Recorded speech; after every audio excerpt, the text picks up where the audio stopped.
everybody, welcome back. I am excited because this is another lesson from Liza Orlova. WNM Liza Orlova. Liza Overload. Liza Overload? Liza Over Liza Orlova, not Overlord. Overlord. Overlord. So yeah, sadly I just had like a kind of shitty uh like past like half hour. I was like down to like 58 blood sugar.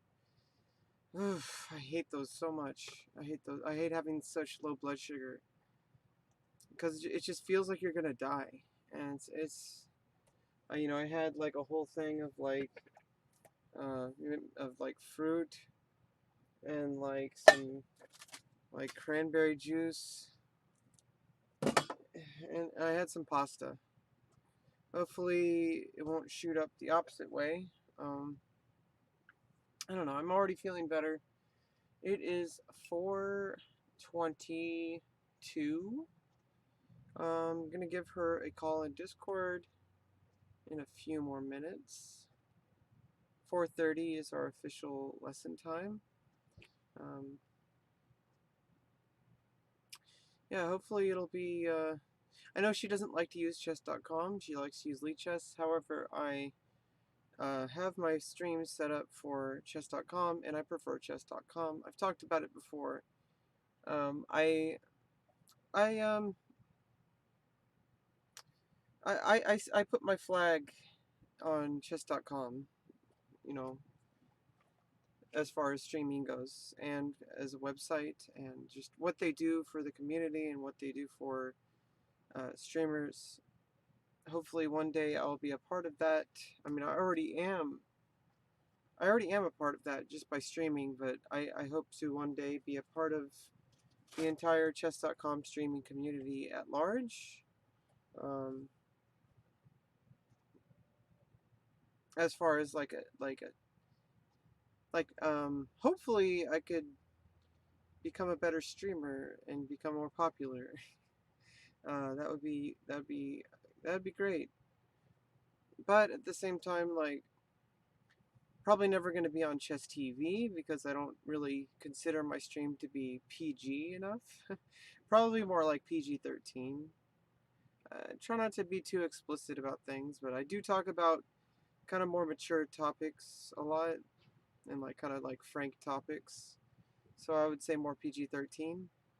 So I doubt I would ever be on Chess TV, because I do talk about kind of more mature topics sometimes. Although I would say PG-13 rather than R rated. So some people are probably more R rated, but that's them. Um, but yeah, just trying to get mentally prepared for the lesson. Yeah, it's like I never know how to fully be prepared for interacting with people for sustained amounts of time. She's great to work with, and that helps. But at the same time, I do have difficulties like interacting with people for a length of time. Like it's one thing if it's like that's kind of why I stream to begin with, is because it's mostly just like me taking care of what I'm doing. And when there's somebody else in the equation, it adds like a whole other it adds a whole other layer of depth. But it should be fine. It was fine last time. Um, she'll call me in 10 minutes.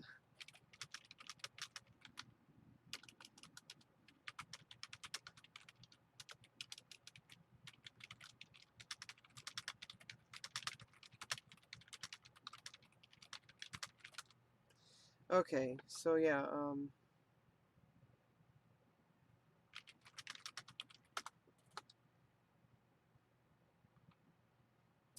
so about 10 minutes. Right now I have it set up over here.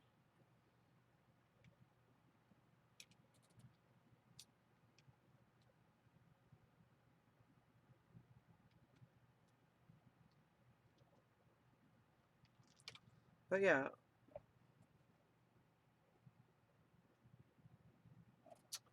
I do have to say, um,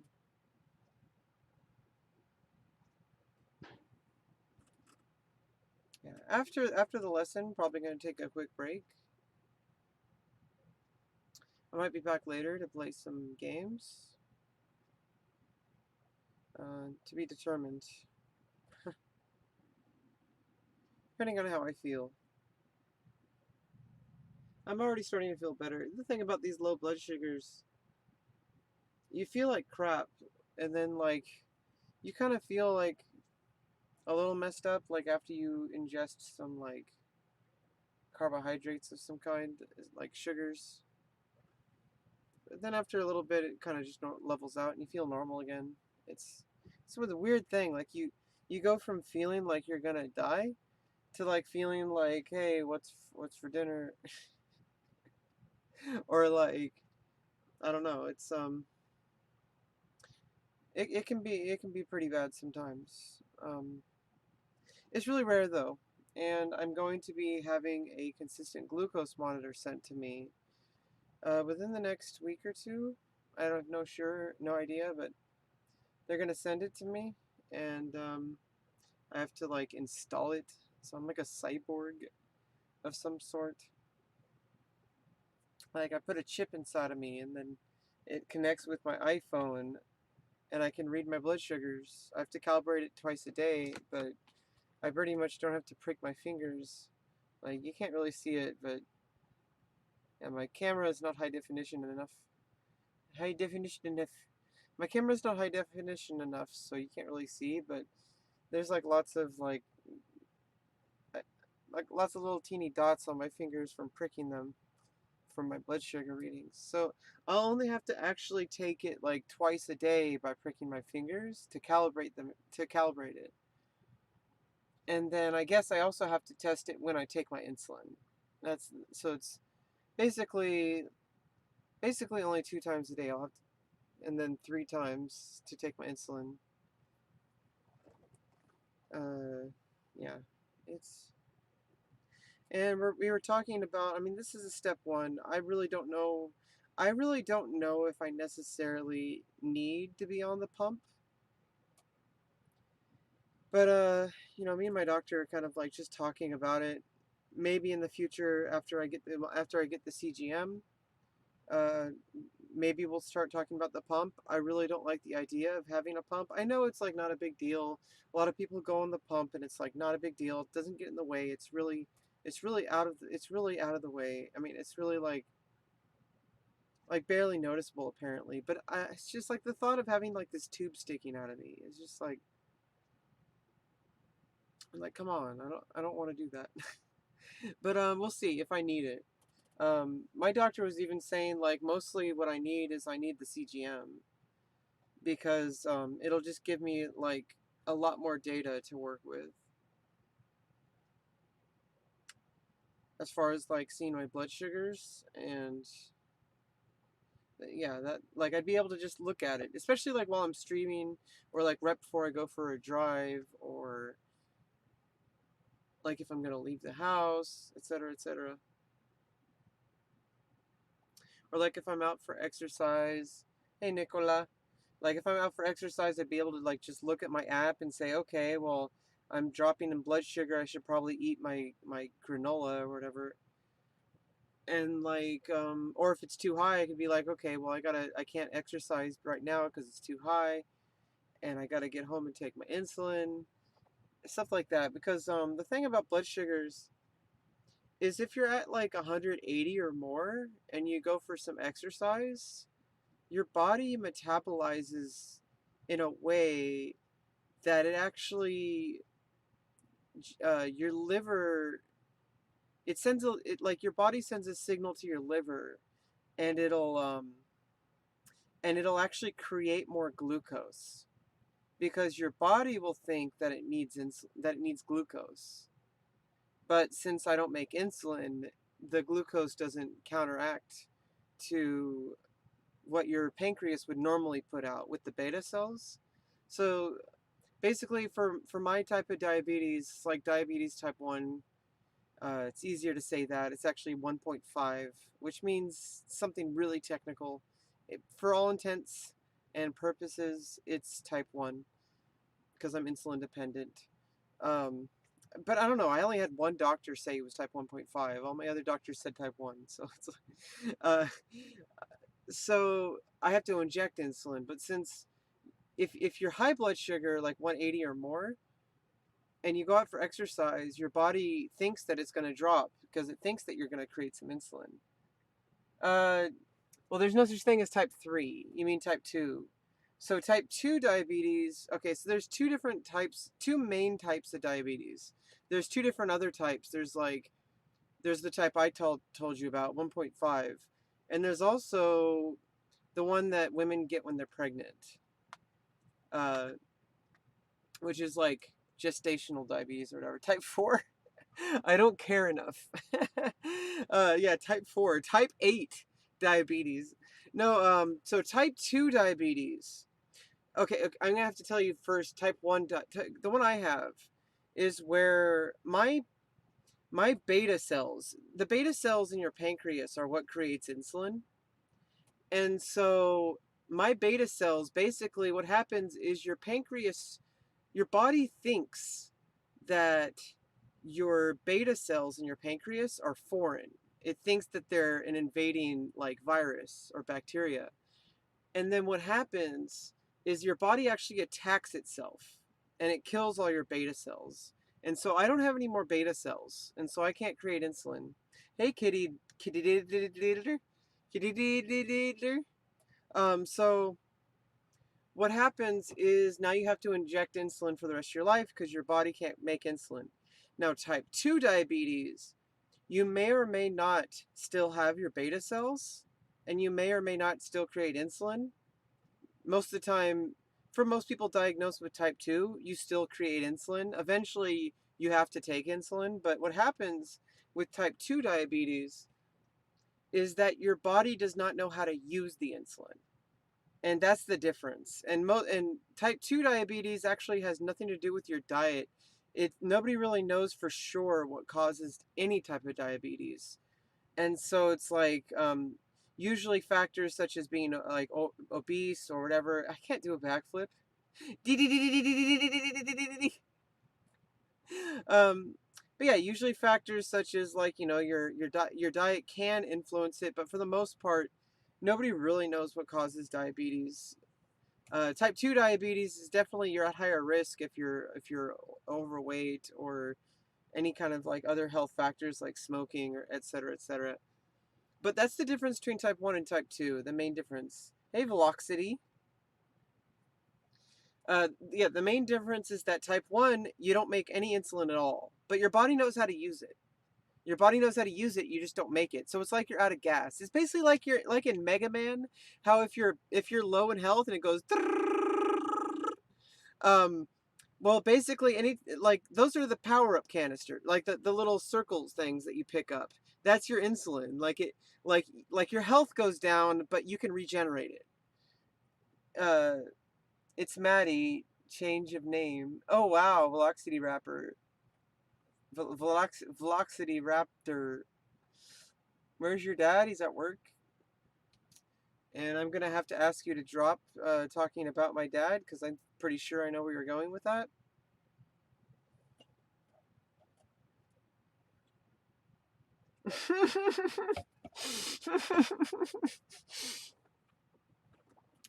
P.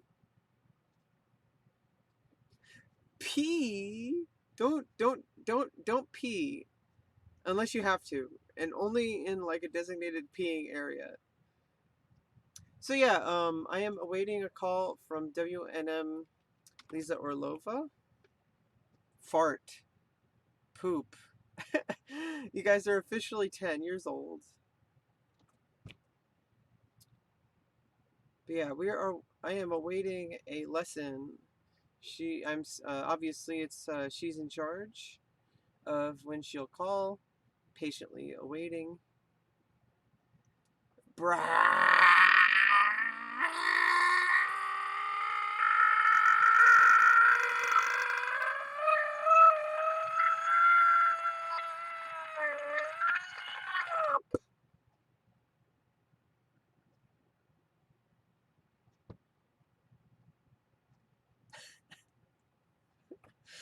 Wow.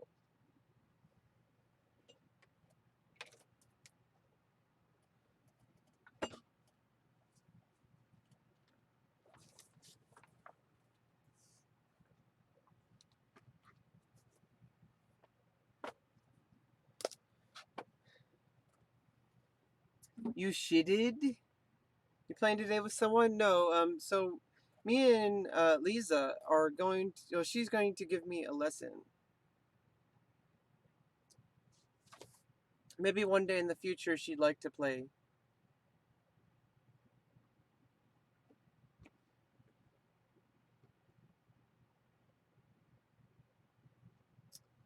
Why are you playing the white chess pieces? What kind of question is that? Well, how do you know the white pieces aren't black?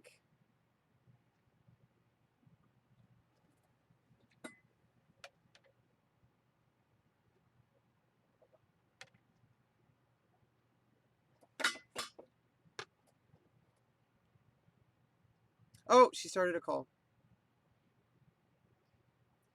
Hi, sorry, I didn't see your call. I didn't hear. I didn't even hear it. It's all right. Oh, hi. Do you hear me? Oh, do you hear me now? Hi, do you hear me? Hello? Hello? Hello?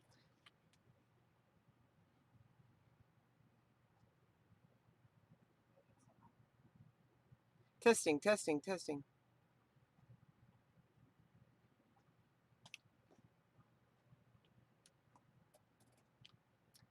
Testing, testing, testing, testing, testing. Okay, can you hear me now?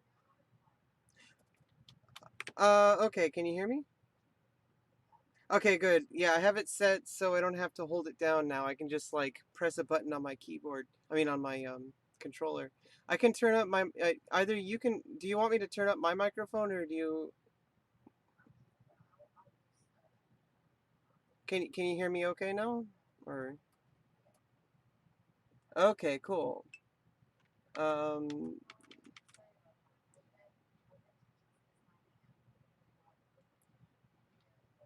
oh wow, that's intense. Yeah. Uh okay. Oh, thanks for the follow, Kitty Diddler. Okay.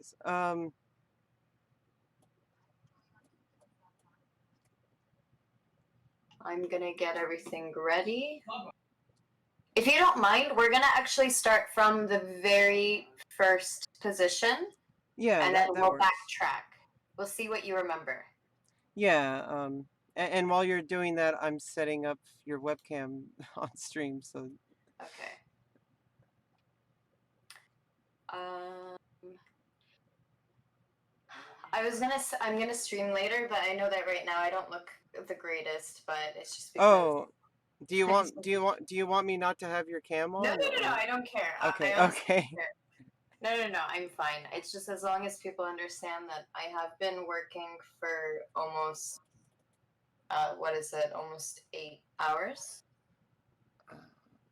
Yeah, that's the I mean, I'm sure they'll appreciate it because that means that you have grit. You're a hard worker.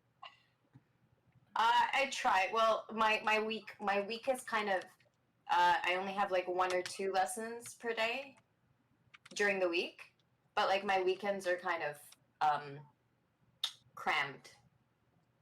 Mm, Plus, a lot of people request weekends because they kind of want to spend. Well, it's kind of weird because some people they don't want weekends because they want to spend time with their children, but then there are some parents that they don't care about weekends; they care about right. weekdays. It's yeah. I guess it just all depends on the family. Okay, and now this is board. I'm going to invite you. Yeah. Like I said, I wish we could use I wish Lichess and chess.com would fuse together because the analysis board is has a lot to be desired on chess.com, but hopefully they'll fix it one day. I'm sure they will because I mean, when I was they did potentially say that maybe something will come out in the future. I Yeah, don't want it's to give exciting. people I don't want to give people like promises or anything, and I don't want to get in trouble by chess.com. But Right. I mean, but they're looking into it, and I guess like more people give feedback, the more likely they'll do it. Yeah, we just got to keep bugging them. We got to be like, hey, by the way, analysis board, Yeah, study. and no, honestly, and one thing I would say that if they want to be better than Lichess in a way in regard to the studies is don't cap it at 64. Because Mm, I've noticed, I know that Lichess wants to be really cool. Like they put 64 as in 64 chess, like squares on the board. right, I know that that's like nice and unique, but a person who's teaching online a kid for or an adult for a long time, I have like 6 different studies for one right. person. So you Millie's can, lessons number one, Millie's lessons hmm. number two. So you can only have 64 studies? Sorry, 64 chapters in a Oh, study. the Yeah, chapters. and then they cut Okay. off. But I would have loved it if they could actually just keep going. I mean, yeah, I mean, we got like, terabytes of petabytes of data on the internet. So, oh, I see your invitation. There we go. Yeah, I'm just gonna set up the position. Clear board, set position. Okay. Legal moves. Yeah, but you know what? That's just by preference because I have students for a long time, but some people like the 64. Maybe it keeps everything organized better. I don't Maybe. know. I mean, you could just make a second study, but then you have to have like study A, study B, study C. Yeah, which is what I've been doing, but the problem is as well is that Lichess eventually you can't have more than a certain amount of studies. So like Mm, imagine if you've been teaching someone for a few years and you've accumulated like 20, 30 studies just for that one person. yeah, that could get really kind of that could be a problem. Yeah. So you hear that, Um chess.com? Don't do that. yeah. Well, that's just no, but anyways, I like both sites regardless. And Yeah. Lichess, their studies are absolutely great. And Yeah. that's just my own preference. Yeah. I don't know. Uh, It's kind of controversial. And then there's the whole Chess 24 fiasco. well, Chess 24 is doing a good job, especially now that it's owned by Magnus, right? Yeah, I think so. And they've been trying to they've been putting a lot of events, which is good. Okay, yeah, I remember this position now, so I've been thinking Uh, about it. Well, okay. this isn't the complete position, is it? That does not look like it. No, it is. I'm just making sure because one time I put the pawn on h7 and that was really annoying. Like, there's a huge difference, of course, Right. with pawn on h6 and pawn on h7. Okay, so it seems like I got everything, so I will hit the legal moves, because we are good. It is white to play, Yeah, rook and e3.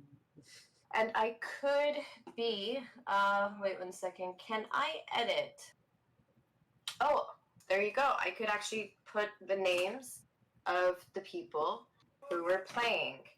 So, Sarwan, And Karpov. Lazar was playing white, and Karpov, Anatoly. There you go. It's actually written here now. Nice. Karpov. Okay. Okay, so perfect. So you already remember the winning move. Perfect. Yeah, Okay. and then after I just remember there was the whole Yep. Like after c takes d4, you do not want to play knight takes d4. Oh, wait, Oh, I'm glad that that got engraved in your mind. Good. there was a queen move at some point. Yep. Okay, so right. So the game started off with rook e3, which is why I mentioned to you that it's a bit weird how Karpov missed a kind of a simple move like this, because if I'm not mistaken, I think his last move was knight to a6 with, I think, Hmm. the idea of playing knight to c7, but Hmm. it's just it doesn't work exactly here. Knight a6. He missed rook e3. But this is a good example to show that even someone who is so strong, the current world champion at the time, because it was during 1982. So Karpov was the current world champion, and see, even world champions make silly mistakes. Hmm. Yeah. Wasn't there something going on? And I don't know how much you're following with the chess. Didn't Magnus drop a piece recently? Or Uh, something like that in his most I have. recent. Was it in the Lindores? Maybe, but it was just something extremely recently. So it like 2 3 days ago. Okay, so that probably would have been like round three or round four, like round three of the Lindores. I haven't really been Okay, paying attention. It's really hard for me to pay attention to like all the latest developments in tournaments. I spent so much time on like just working on my own chess, and it's of like course, hard for. Sometimes I try to catch it when I can. I try to watch like either like like chess.com's Twitch stream when they do the big events, or right? it's like, but like I don't know. It's just I try to watch them when I can, but it's like it can be like, okay, well, we're there. I mean, obviously, I really enjoy watching like the classical analysis, because then it's like they really take the time to work on it, but it can be really exhausting because Now, it's like 6 hours. It's like where you're listening to commentary.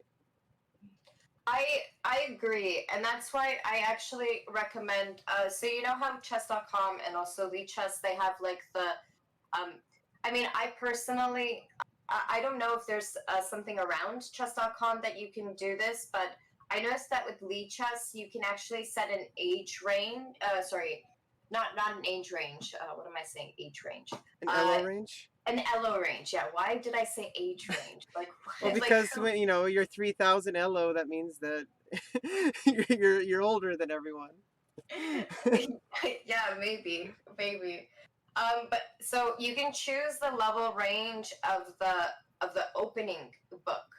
Mm, So, and why do I think that's important is because, like, for example, you don't need to see the games between someone, let's say, above 2200. You most mm, definitely don't need to see it. I mean, I'm closer to that level, so it's okay for, obviously, for me to see the games that are 2200 and above, and it might even be beneficial for me. But for a person at your level, I think it's good for you to the Opening Explorer book. You could use up to, what I recommend my students is up to 2000 or even below, mm. up to That's 2000 interesting. or like up to 1800. Yeah, never. So that I've thought about doing that before. I've done it a few times. It's just like, yeah, that's interesting because like I've always just looked at the top games.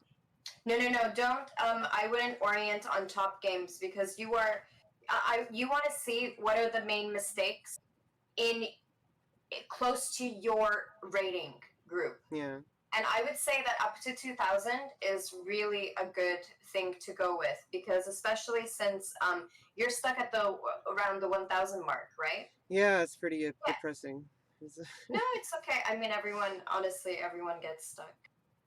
I think Well, it's it's the been journey. several years though, and it's kind of frustrating. That's kind of why I contacted you, because I don't know what I'm doing wrong. It's like, Yeah, and I'm so sorry about that PDF. By the way, it totally works on my computer, so there's got to be something. Um, I know that there's some sort of encryptic. Like, I guess something depends on what is installed maybe at your computer. Yeah, I could It try doesn't. opening it up in instead of in the browser, I'll try opening it up in like LibreOffice or something. Okay. I don't Okay. know. I mean, it's really weird that it's not working on your end. But anyways, I can try to Yeah. figure that out after, and maybe I can Don't send it to you stress in it. a different format. No, you don't have to stress it. I don't know if you're aware, I'm kind of a computer nerd. You're already doing enough, and like I can take care of that stuff. I'm like a Linux programmer kind of person, so it's like Okay. uh, I can just figure that one out. I was just letting you know in case like you didn't know, like in case there Okay. was So something. so then I'm sending it to other students, and Yeah, like so if it works on yours, then that means it's something wrong with me. Well, not me personally, yeah, but I don't think it's anything wrong with specifically your computer. It's probably just something that you don't have installed or something that's yeah. blocking. Well, that's an easy fix. I just Exactly. haven't gotten around to it yet. Like I said, I've been working on my own chess. Like I basically just been doing tactics and playing rapid games mostly. I did play a bit of bullet last night after I already did like 3 or 4 hours of tactics and rapid, and then like at the end of the night I was like, you know what, I'm just gonna do bullet. And I rose 150 points, so that was kind of Oh cool. wow. Okay. Well, Oh well, confident. I was 700 if that if that's any context. So it's I mean, 150 points when you're 700. Probably not a big. honestly, any type of improvement you should be enjoying, and it's also totally okay with also losing some rating points and then having to go back, because actually a friend of mine, I know that this is not having to do specifically with chess, but she was talking about, because I've been really cautious about my weight recently, and I Hmm. lost like 25 pounds in the Oh past wow. almost 5 months.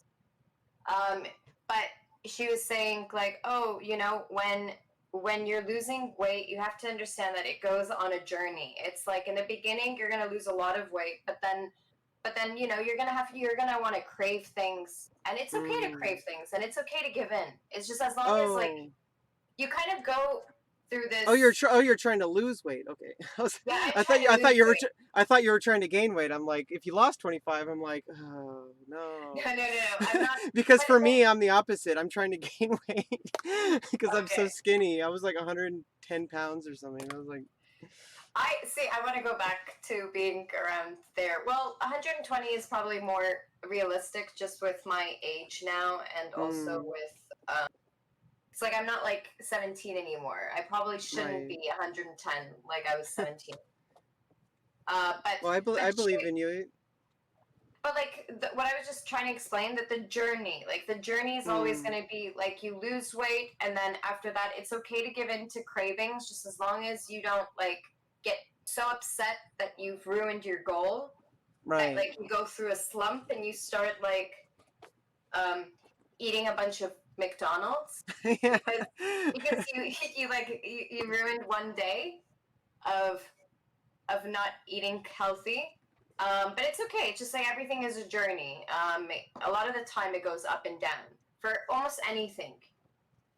Hmm, You have to go up, then you go down, and it is also very frustrating, because I do remember as a kid, being so close to a goal and then playing in a tournament, and then all of a sudden you've just lost rating points, so you're actually now further away from your goal. right. Yeah. It's a You're little like bit. 5 rating points to get finally above 2,000, but then you like have a bad ending to a tournament. Right. Yeah, because And you want to hit that 2000. yeah. Oh, another thing is, Rebecca, have you ever thought about playing? I know that chess.com and I know that Chess has this option of not looking at the rating. Yeah, that's a Zen mode or focus mode. Yeah. Yeah, I've done that before. It's just like like I told, I don't, I know you might have a lot of students that have that kind of rating anxiety. I have anxiety about my own rating, but as far as other people, like I'll play people who are high rated, I'll play people who are low rated. Like I don't really have any anxiety over my opponent's rating. Like Okay. I'll just look at the board. Like we talked about this last time where you were Yeah, yeah, like, oh, just play on a different website so you don't you can try out new openings, and I'm like, I'll just do that on my main account because like I said, like as far as just like getting like you were talking about, I'm looking at the big goals. Like I Yeah, don't care if I lose like 20 games in a row if I'm gonna get better at chess. Like that's not what I'm okay, upset good. about with rating. I'm upset with the fact that after like 2 years of just intense study, and then before that, a few years ago, maybe like like a few months of just playing. Like this is like the first time in my life for like the past year, I think, where I've actually like gotten really serious about studying and improving at chess. And since I started, because I had that job teaching kids, and then like it kind of fed into it. But then like I don't know. It just feels like because then I see people who like literally like just start chess and then suddenly they're like 1800 in blitz in like 4 months, and I'm like, what? Like I've been spending like years on this and I'm still at 1,000, and it's really kind of like that's what I'm upset about. I'm not upset about the fact that like, oh, I lost 2 rating points. What am I ever gonna do? My life's over. You know, like that's I've never cared about that.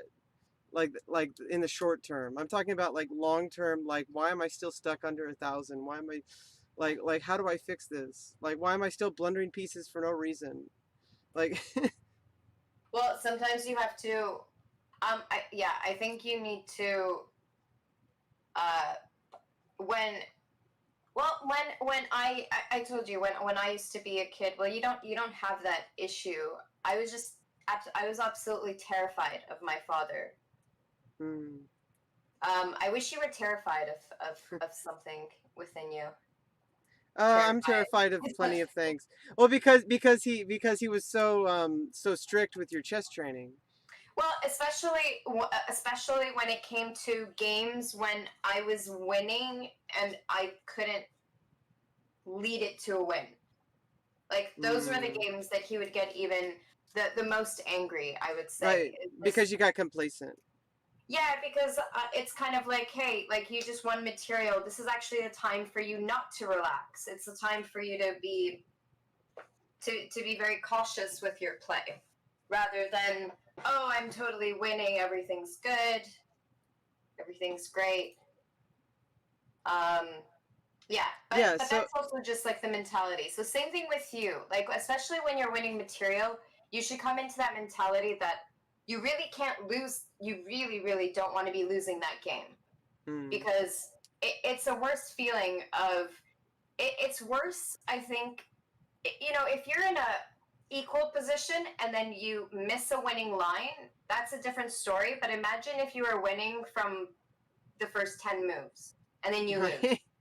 right? Yeah, It's that would be demoralizing. yeah. So it's and that's why I was saying that I know that some people are the opposite. It's like when they win material, they stop being so cautious about everything because it's, Mm, oh, the person gave up material. That must mean that they're not they're not the greatest. They're probably going to mm. make more mistakes. Hey, but at the Yeah, same time, you know what? Maybe your opponent is now really upset that they lost material and now they're actually playing better. So you never know. yeah, I think it's funny because like you grew up with your dad teaching you and making Yeah. sure you did all these stuff, and with me it's like I didn't go to chess tournaments when I was a kid. I don't have the standard Oh, I life know. experience of like you're 10 years old and you're going to a tournament, and like I never went through that, and so I Mhm. mean I had my own. I was in music, so that was kind of more my thing. Like I was like performance anxiety that way. I guess Okay. some kids do sports, like I mean, Yeah. because chess is a sport, but some kids are like baseball or basketball. I was Hmm. also in basketball teams, so it was like I do kind of know what that's like, but I was never like I was never good at anything that I mean I was with music it was a little different. Like I was, but with music it's not really like a competitive thing. It's more like a teamwork kind of like you're creating a product and you're like trying to do the best you can as a group.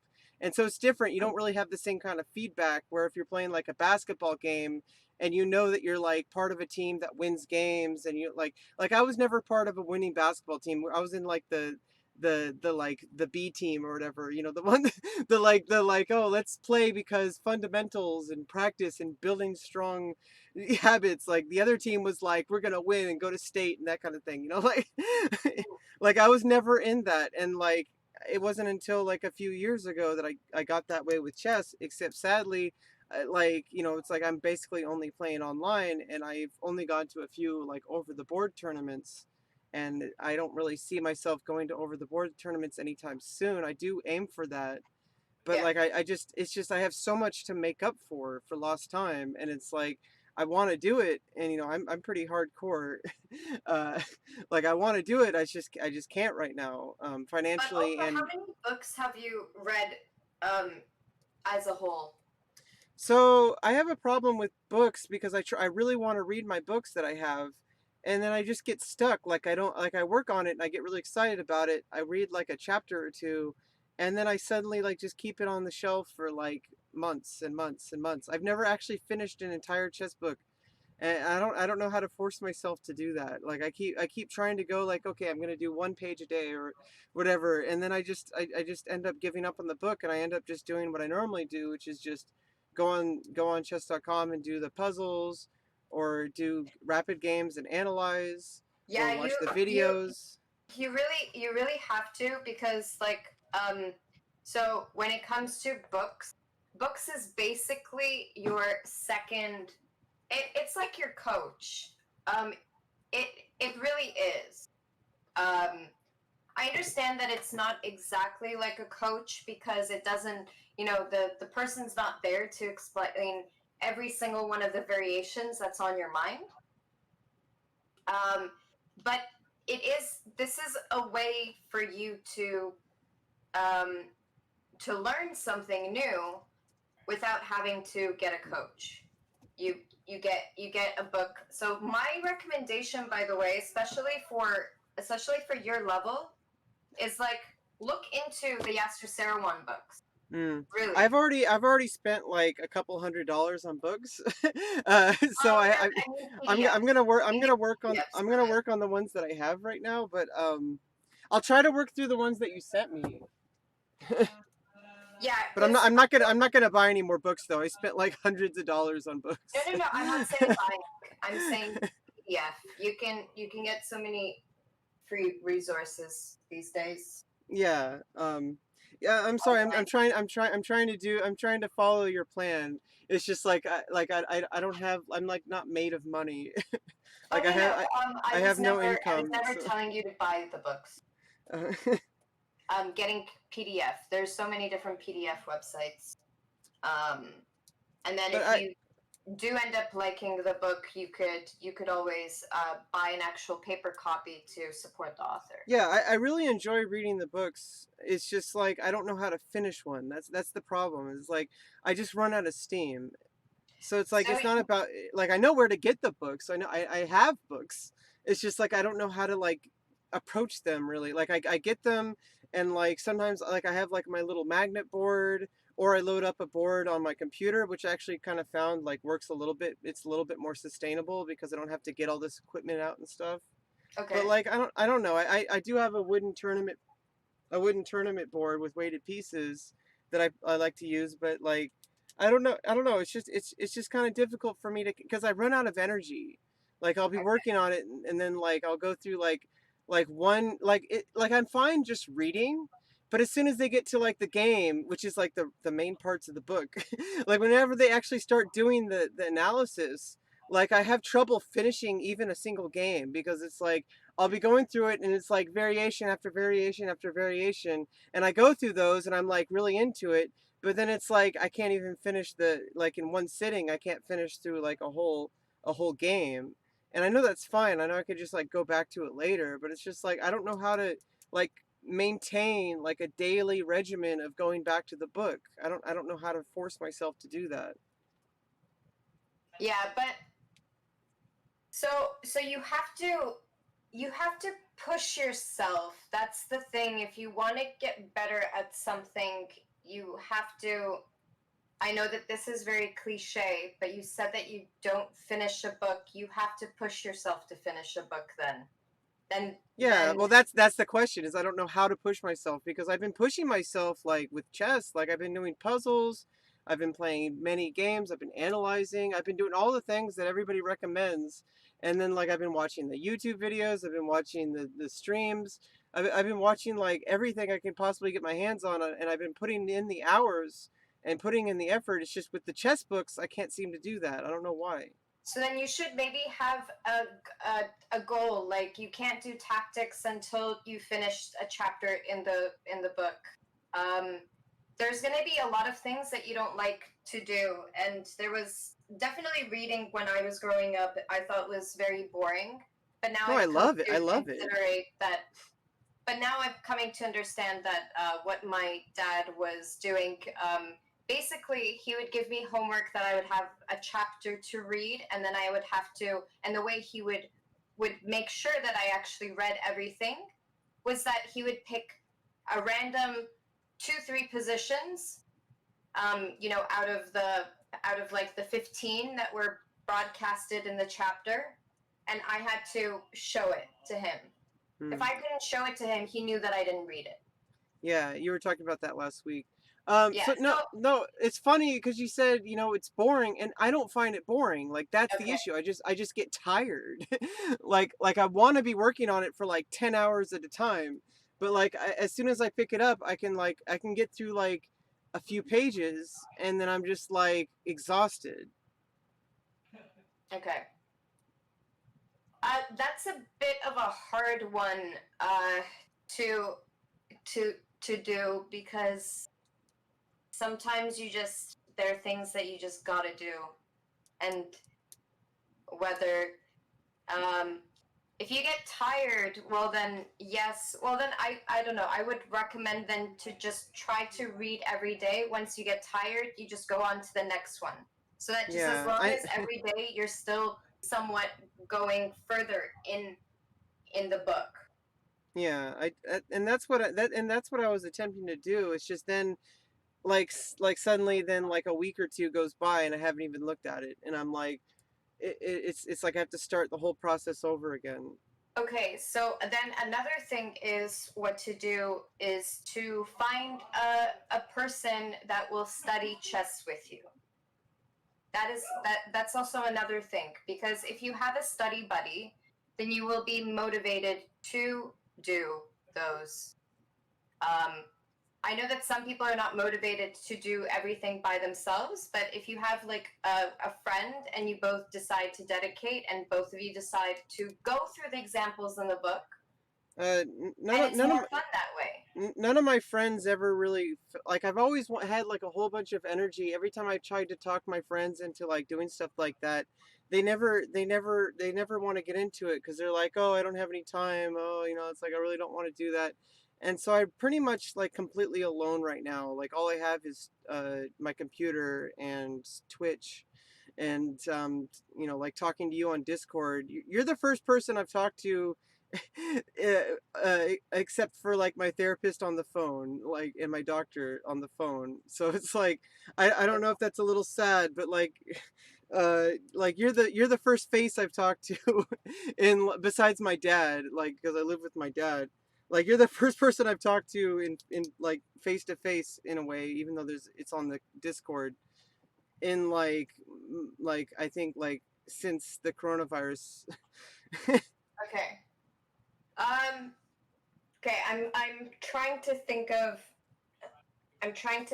options.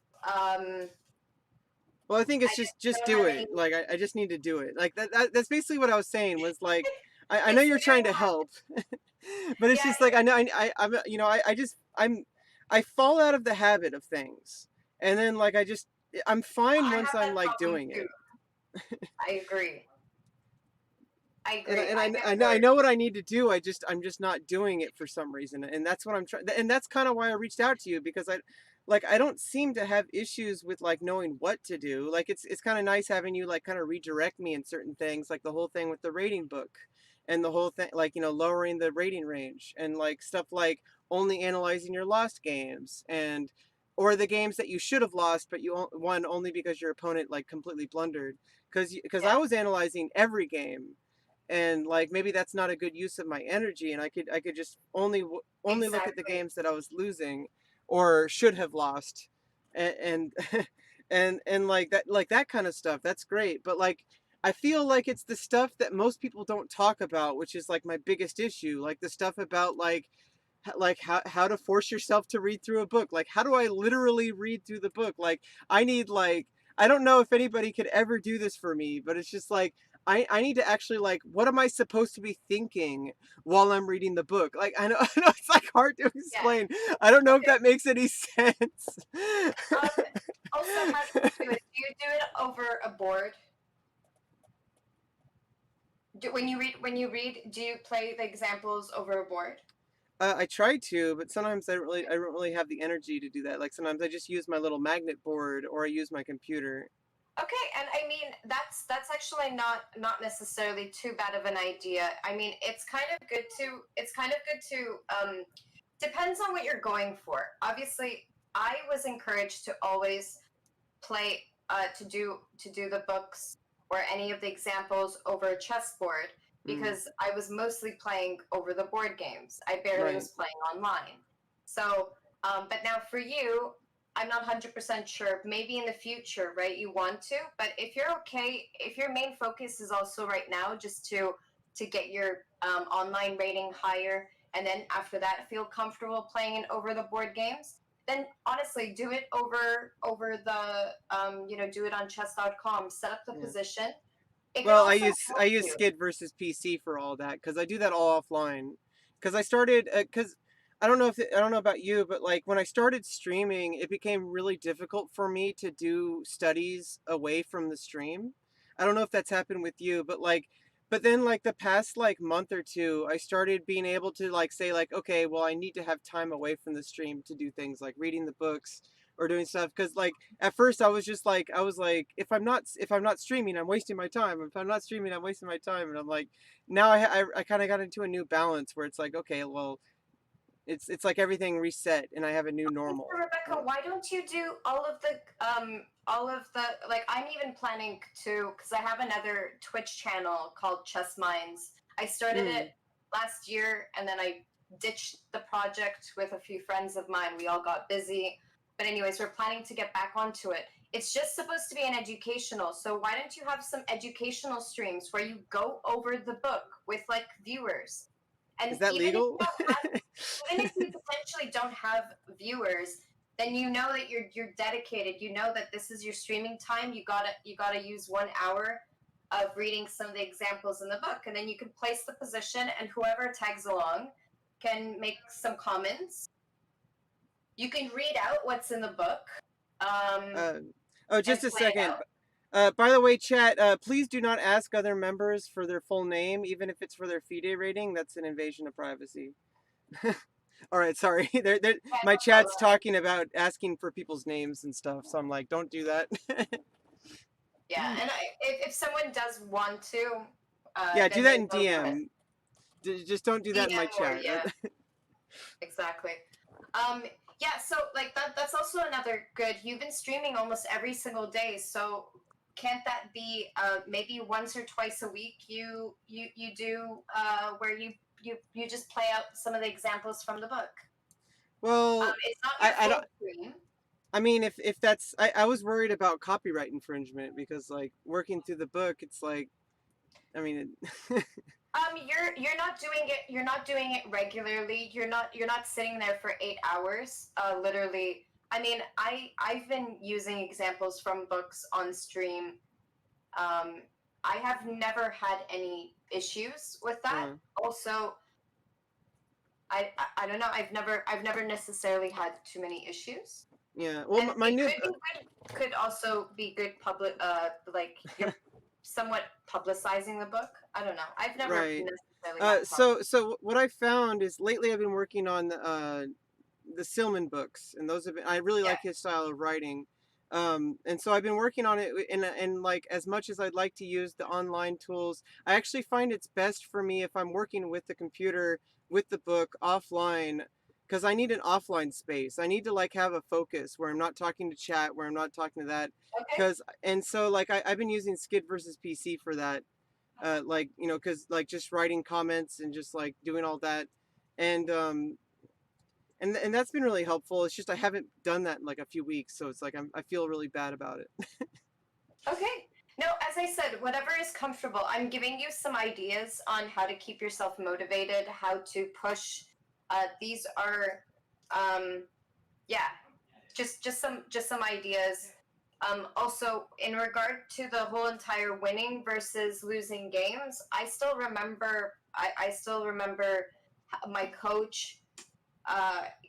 Like we just went over like a really bad one of my losses, and I really want to show like a game that I thought was really well and won by me. But like my dad would always say, like you're wasting your time showing me a game that you've won. Yeah. You're wasting, um, everyone. I do still allow. I'm less strict than my dad. I don't have the mentality of doing that. I So see what you're I'm saying though. definitely less strict. I see what you're saying though, because like I mean, like you were saying, like don't look at the one games because you already won, and like maybe if you're Gary Kasparov, you should look at you should look at your one games. But like for most of Yeah. us, like just look at our lost games because those are the ones that you need to pay attention to. Yeah, exactly. And as you said, like you're kind of potentially wasting time going over. If maybe the one games. You know how on chess.com they show you how you have like a ton of mistakes. If you notice that you won the game and you have like 10 blunders, well, duh, look over that because you don't really want to be playing 10 blunders in the game. Yeah, I mean that Um, goes back to what you're saying. Like if you had a lost game but you won yeah, anyway, but exactly. like That was that like supposed. Yeah. and Exactly. speaking of, I hope I'm not wasting your time because we were No, talking I'm about some ancillary stuff. I mean, I'm trying to correct like my study method, and like I said, like I've gone through like a lot of different resources, yeah. and there still seems to be a huge gap. So it's like obviously like the standard like stuff like oh do tactics, read the book, do, and I'm not making fun of you there. I'm And sorry I talk like that. I'm just I go things like badoop badoop. but But why we all say that is because it is true. It is but true in a way. well yeah, I know it's true, but the thing is with me like I have trouble with the stuff that should be obvious. Like I don't like I literally need to like learn like what am I supposed to be thinking while I'm working through the book like like like beat by beat. I don't know if I don't know if it makes sense. Like the way my brain works like I the stuff that most people take for granted like is difficult for me. Yeah. Like I need to be focusing on my breathing. like like I don't know. I maybe there's only so much that you could do. Maybe I'm a lost cause. I don't. You're fine. Don't worry. Don't think of it that way. I have a weird sense of humor. If you haven't noticed, I'll No, no, no, don't worry. I understand. I understand that. I've never felt bad about your jokes or anything, so don't worry. oh, Okay. Okay, so let's go in with okay, so rook e3, perfect. So what is the best way for black to respond here, if you remember? And why? I think I remember. I was thinking again. Okay, not queen f6, Mm-hmm. because that's what I thought last time. Mm-hmm. But it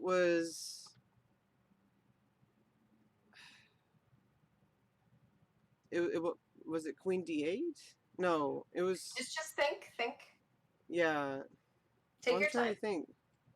Well, now I'm stuck in this. Okay, here's another thing. It's like I get stuck in remembering what I'm supposed to think So don't compared to like what I am thinking, and it's like just analyze. Yeah, it's just better to understand. So first, just understand why was the rook e3 move played. Look at the different.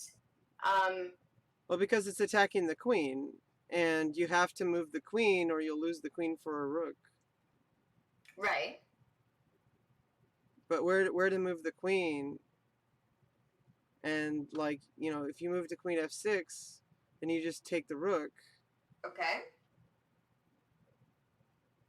Well, and remember, so there is the I think this is like a kind of a good resource to use when your piece is under attack, right? There is, I like to use the ABCD method. a b ABCD. c d. A stands for away, like running away. B is block.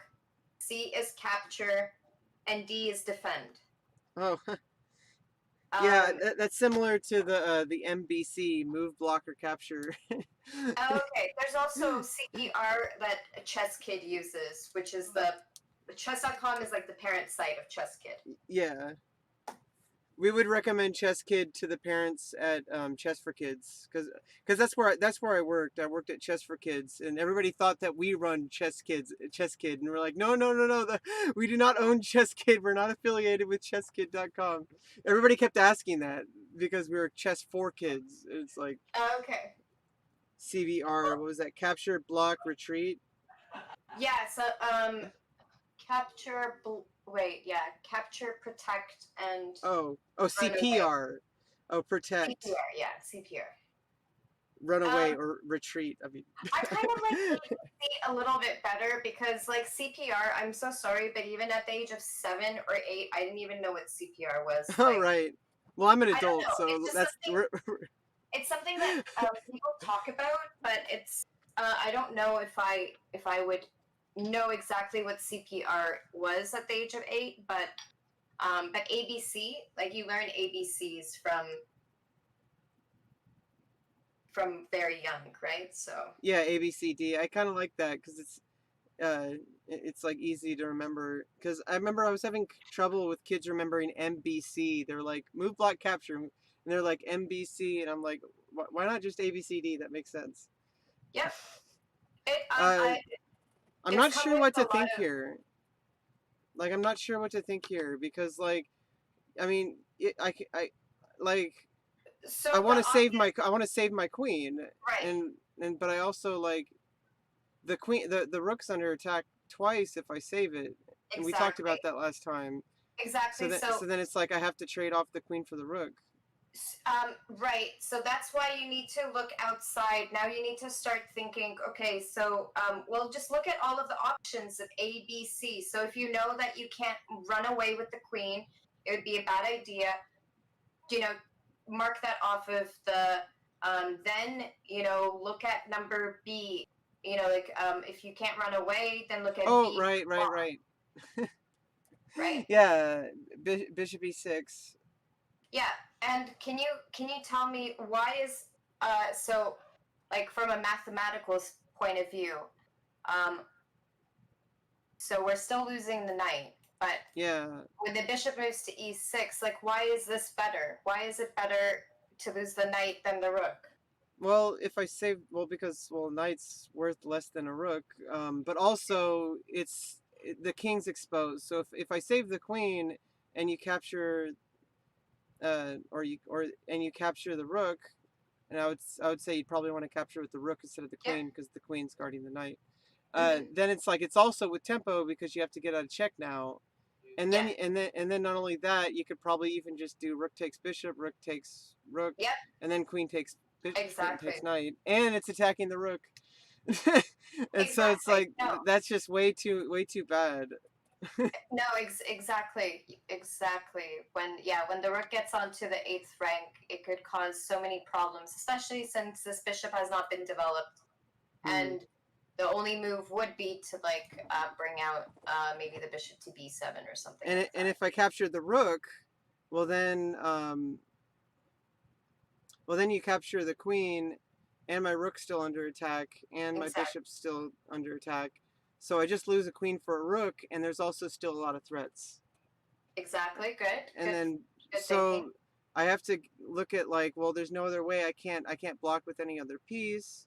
I can't attack. If I move the queen anywhere, there's two pieces attacking the rook, and it would be attacking the king. So I don't Yeah. want to move it.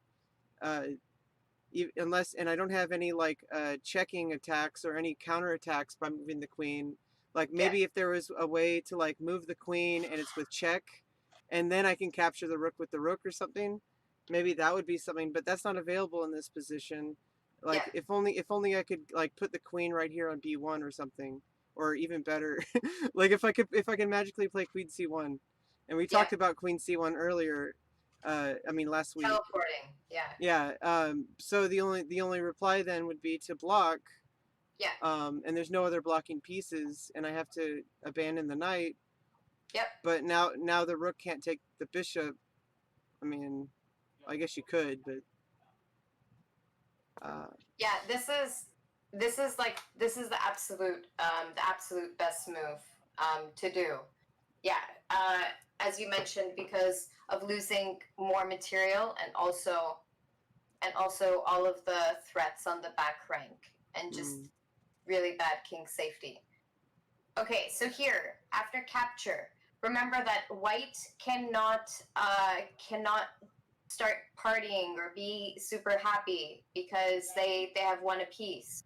Their king's safety is still extremely bad, and what black is going to be doing is he's going to be basically making either aggressive moves or definitely every move that black is going to do will be with a purpose. So mm. bishop h3 could be a possibility, but the problem is that it is black's turn to move. Oh, it's black. For some reason, Yes, I was like, because I was like, wait a minute. we just captured the knight on a6. Mm, yeah, yeah, okay. I forgot that part. Yeah. Um, Okay. So what black has to do when they are down material and they don't have the king in the center is what they need to do is they need to start opening up lines, diagonals, make things. Yes, yeah, exactly. I remember that from last week, and then obviously not knight takes because now the queen's not um, Exactly. guarding b4, and then you could just like win the knight. No, exactly. So And yeah, I was stupid and didn't see that simple tactic last week, and I embarrassed myself. no, it's all good. I mean, these are things, especially when it's not your own game. They aren't always so obvious, right? When it's not your game, Yeah. because then you don't know exactly what was the thought process prior to this position, right? Hmm. So um, okay, so in this position, capturing, I know. So as black, you generally don't want to trade, but in this case, even if knight takes d4, let's say, was potentially possible, this would still be a good move because it opens up the queen and it opens up the rook's way. I know that Hmm. queen b4 does exist here, but I'm just saying that this would be a good thing to do if you were looking at it from black's perspective. They have to try to create an attack as quickly as possible. Hmm. And this is the quickest way to open up. So in this case, we were mentioning, okay, so this is poisoned, which means that the rook has to move. The rook Right. has, of course, what is it? It has, what is it, shift or control? Oh wow, you can do that? I knew I didn't know you could do that. So Holy crap! you have to press control and it will create green boxes. I didn't even know that was possible on this I website. think alt makes a blue one, but I honestly never use blue. What does blue stand for? And yellow? I never understood those. I think those are from chess base. Chess base used to have blue and yellow arrows, but I never really understood what it meant. I don't know. I usually just think that like you just want different colors for different kinds of things. I, like I don't know if they mean anything. I mean, it's like Well, sometimes one of them is like idea. Like green is, of mm, course, like guarding good squares or squares that are safe.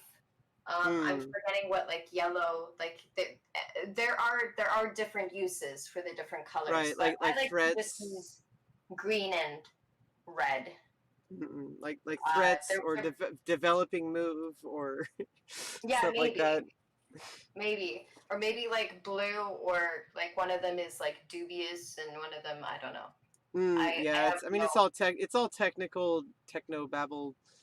Somebody cares about it, but is it Yeah, somebody really cares about it? yeah. So, remember last week I was saying that it's really important when you're looking at advantages and disadvantages of the position. There are five things that I look at. One is material advantage, two is king safety, three is pawn structure, four is space, and five is piece mobility. And those are like just continuously, I always think about in every Yeah. single move. On top of all the tactics. So you Oh, definitely got yourself whoops, into a pretty complicated game. whoops. Sorry, I hit the keyboard. Yeah, no, I no, wrote no it. I wrote. problem. Yeah, that was from last week. We were talking about all that. So I wanted to ask you, what is the problem with Rook E5? So for me, it automatically sends an alarm to my brain, but it might not send an alarm the same way to you. Well, because the bishop's already. I mean, obvious. I can't capture that pawn. I think I Yeah. just like listed that for no reason last week. Like I said, I embarrassed myself. I just like I just like list ideas without even really thinking sometimes. No, no, no. But the so the reason why I wouldn't decide to play Rook E5 is because I'm placing my rook onto a square where my rook only has one move. Like Right. you're practically I don't know, you're practically suffocating your rook, your own rook. Because you're moving it to a square where now he barely has anything that he can do. I would think twice about moving my piece to somewhere where it could be almost trapped. Mm. For a rook, a piece that is so valuable as a rook, you want it to have more mobility, not just one square. That's very scary when a rook has only one square to move to. Means that it can be easily trapped. And actually, in this case, there is a way, there is a calculation here. But I'm just saying that this is my first intuition. Even if I don't calculate things here, I wouldn't play Rook E5. Um, but the problem is with Rook E5 is that now what we can do is we can, even if we force the rook to H5, the rook is still going to be having barely any moves to make. Even if it reaches H5, it's only going to have one move to H4. So here what we can do is we can move the pawn up to F6. Now the rook is in danger. The rook has to move away. And Rebecca, there's a really good move here for black. So winning move. Well, basically, Mm. black wins his piece back. One sec. I'm just going to get some water. Yeah.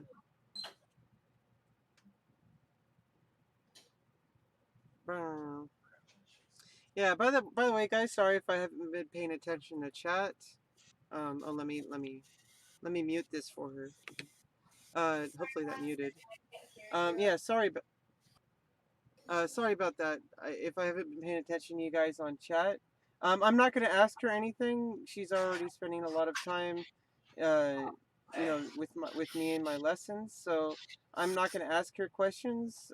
If you ever want to ask her anything, you can go to her channel at twitch.tv/orlovachess during her streams. Monitor? What? Monitor? And Oh yeah.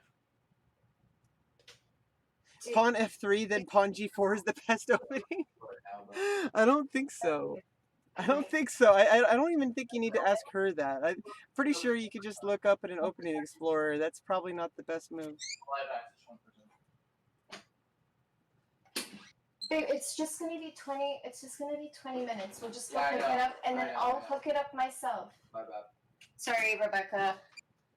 Oh, Sorry about that. No, I've been nagging my fiance. He has he works remotely for a company, mm, and he has like a shared workspace, uh, but he doesn't use it. could you hear me just now, or wait, Oh, is sorry. everything No, good? no, no. Okay, but you can hear me now, right? Yes, I can. I can Okay, hear you. okay. Yeah, I was just testing my. No, I first. I was just far away, and when I was putting water in in my whatever thing Bottle, bottle. bottle. Yeah, it's like Boteru. what you were saying. No, Um, I wasn't saying that you could hear me. What I'm saying is, I didn't finish what I was saying. Was for some reason my Discord doesn't make the noise when I do push to talk, and I have this thing oh, set up on my controller. I set it so when I move the analog, it toggles the push to talk. So now okay. you shouldn't be able to hear me right now. Can you hear me now? Can you hear me I now? can. You can still hear me? Yeah. Oh God, it's not working. Okay. Uh, well, Oh, is it hopefully, working now? Can you hear me? I can, I can Okay. hear you. Okay, I'll have to fix that later. Whatever. Yeah, I toggled it, but it won't toggle back. Sorry, I feel, I feel so old. I'm getting so excited to get a third monitor Oh. for my workspace. That's what I'm negging Justin about. He doesn't use his shared workspace, and he has a beautiful monitor. It's like a 27-inch curved monitor. It's nice and white. It's like 4K.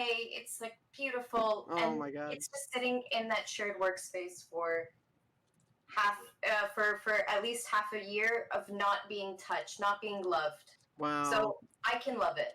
Yeah. Hopefully. Yeah, I just have like my one monitor and then a laptop for chat and stuff like that. That works, but I promise you that once I got two monitors, I'm never going back. Yeah, sadly I'm never going I don't have enough desk space back. at the moment. No, I completely understand. It's like what you work with what you have. I have a lot of space, and it's also going to stop me from cluttering my desk so much, because when I don't have things on my desk, that's when they start piling up. At least for me. Okay, back to chess. So I mentioned that rook h5 here is now black has a very good move to win their material back. So Yeah. they lost the knight, right? So they can win it back. Hmm. Start noticing tactical patterns. Which pieces are on the same line? Like I remember, I'm so good at like patterns in regard to like even like Oh. forks, because I'm so good at remembering pawn forks. You know, the formation where the two pieces have to be on the same rank, except one square apart. Oh, exactly. There you go. You found it. Yeah, because Perfect. once the rook moves, you can capture the knight and the pawn's pinned because you open up the queen. And so that, Exactly. so that's And this is definitely why you would not terrible. want to put the rook onto h5 because the bishop can just like hop right over there. Exactly. And like this is a very terrible position. Black gets his material back, and on top of that, like this rook is in trouble. Look at how depressing it would be if like if someone was playing too fast and it was like, "Yay, a free pawn." Bam. Yeah, Even that's worse. even worse. That's even worse. It's even worse. Yeah, Free and pawn. you would rather take the d. I mean, obviously, white would want to move the d5 rook, I would exactly. because this rook is already kind of out of the game. So it's the lesser of two evils. But why do that to yourself? I mean, yeah, a person who is playing, you always should be expecting the best moves from your opponent. I know it's really hard to get into that habit because, like, so many people, like, oh, but what if this, they kind of think, oh, what if this Oh, happens? You oh should no, always, I don't do hope chess. okay, good. No, I know it's so common sense, but some people forget about it too. It's like it doesn't matter what type of opponent you are, just try to expect the best move from them. And then Yeah, if they don't do it, then that's just great for you. But if they do, luckily, yeah. Sorry, like I feel like I have to defend myself because it's like I'm not a noob and I am a noob, but at the same time, it's like at least I have some of the things down. Like at least I don't know I wish I didn't get so defensive all the time. But it's just like because I'm like, oh, you think I'm stupid, et I cetera, don't and think you're stupid. but I mean, like at the same time, it's like I I try to always look at it as if like my opponent sees everything I see, and that they see, and that if I see and that this is the best move, and I try to find a better one, but like obviously there's stuff that I miss because Okay, I'm so not a computer engine, but so remember how I mentioned last week that cheapos are totally okay, just as long as you are advancing, you are you are creating. Obviously, it's better to complicate the position, but if you see even a cheapo, but you can activate your knight, right? Like you move your knight towards the center to do the cheapo. That's fine. Like I mean, hmm, and if your opponent sees it, then that's great. I mean that's great for him. But your piece is now more active. So right. I wouldn't call it a lost cause Well, for doing that. that's just positional development. We're using using a threat. I mean, what I'm talking about is like I don't pretend like, oh well, if my opponent misses this piece, then I win a piece. But obviously, your opponent's going to see it coming. Yeah, they could. Yeah, they could or they might not. But it is good to always think that they will. And if Yeah, they so don't, I avoid I avoid those. I don't try to play hope chess. And I know Yasser talked about that once in one of his one of his absolute beginner lessons when he's talking to the little kids and I'm learning things with the kids and I'm just as a beginner as the kids. It's like uh, so it's I mean I'm not an absolute beginner. I'm actually worse. Is because I tricked myself into thinking I'm not an absolute beginner. well, I think as well. People are I think you're also giving yourself a hard time because anytime I see you play against someone, another streamer, they always say that you shouldn't be 1,000, right? Yeah, and it's I frustrating. saw that. I actually saw, and this is not just you telling me last week. I saw you playing. I saw you getting a game with Alexandra, like I don't know, like maybe 2 weeks ago or something like that, Mm.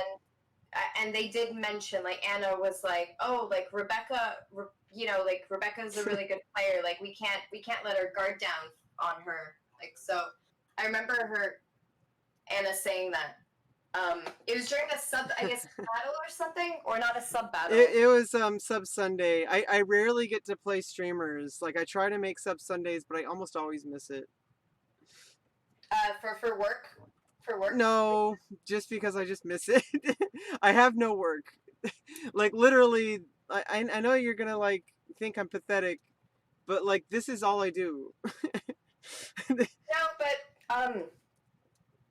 also also it would be good for you to um, and I'm not saying, by the way, regarding any specific. There's not that many educational streams out there. Everyone's just playing Bullet. Yeah, I've noticed yeah. Bullet It or gets kind of Super tired. Speed Chess. And a lot of the people also don't analyze their games like after, so like the viewers are just kind of like left with, well, I mean, it's obviously Bullet and Speed Chess is exciting for like the players who are higher level. Like Nakamura or Yeah, but I wish there was a little bit more of that. So I'm actually gonna try to to to continue because we started off pretty strong. I mean, we have 100 followers off of a few streams. Um, on so chess maybe time. you could check out my educational streams, like Yeah, I just love educational stuff. I try to do that on my channel. Of course, I'm not as good as you. So it's like I try to play longer games. I try to analyze my games after every game. And but the thing is I'm not as strong as the other streamers. So it's like it's not I guess I don't know if that could be considered educational streams. well, uh, I mean, what I notice like a lot of people do when they are like low level and they stream, they kind of put in like my friend who's just getting into chess as well. I told her that if she decides to stream, she could like put on her stream like come help me like learn how to play or come help me study, come like just because I noticed that there's actually a lot of people in the Twitch community who like to teach. They like to say the right answer. You know, like they Yeah, like to be the one that's better. So they like teaching you. yeah, like the If people in that my makes chat sense. right now. If that makes sense. Oh, I'm not looking at your chat, by the I way. know. The I was people talking. who are. I was talking to them because they've been talking. Now I only have one viewer, so. But yeah, I get people in my chat who come in and do stuff like that, like try to play me. I've had a couple like 1900 players play me some rapid games and Okay. stuff like that. So it's like stuff like that does happen. Um, I never thought of actually titling my stream like "Come teach a noob a lesson" or something like that. You know, like I'm Ah, sorry if I'm wasting time. no, no, no, no, I no. I'm just turning. I was just turning on because I want to stream later, and the lava lamp is gonna take 2 hours You're gonna to. need the lava lamp. That's a requirement. Oh, I don't. I don't know. It's just I randomly saw it in my, and I'm like, oh, I haven't turned it on in a while, and it's gonna take a while to. I used to love lava lamps when I was a kid. They're not. They're even easy to make. Like they're a DIY type of. Oh You could wow. you could make it just oil. There's some sort of like the oil and then I think vinegar or something like that because then they don't mix. The Right, right. substances don't mix or something like that. I'm not good with science, so you know what? You know what? Um, clearly, I mean, I've kind of more gone into the artsy chess type um, more, but Well, it's a different um, kind of science. yeah. Okay, so here we mentioned. I just want you to get into the habit of seeing what I am seeing. I mostly never move my piece where I know that it doesn't have any hope or it barely has any moves to make, or I think twice about it because obviously the case there's always exceptions in chess. I think that's what frustrates me a lot in chess is that I have to explain to every one of my students that, hey, I'm teaching you this today, but by the way, there's like that time, there's that small percentage that when you when it's good, you know, like double pawns, for example, double pawns are a lot of the time they're bad, but there's some cases when they're good.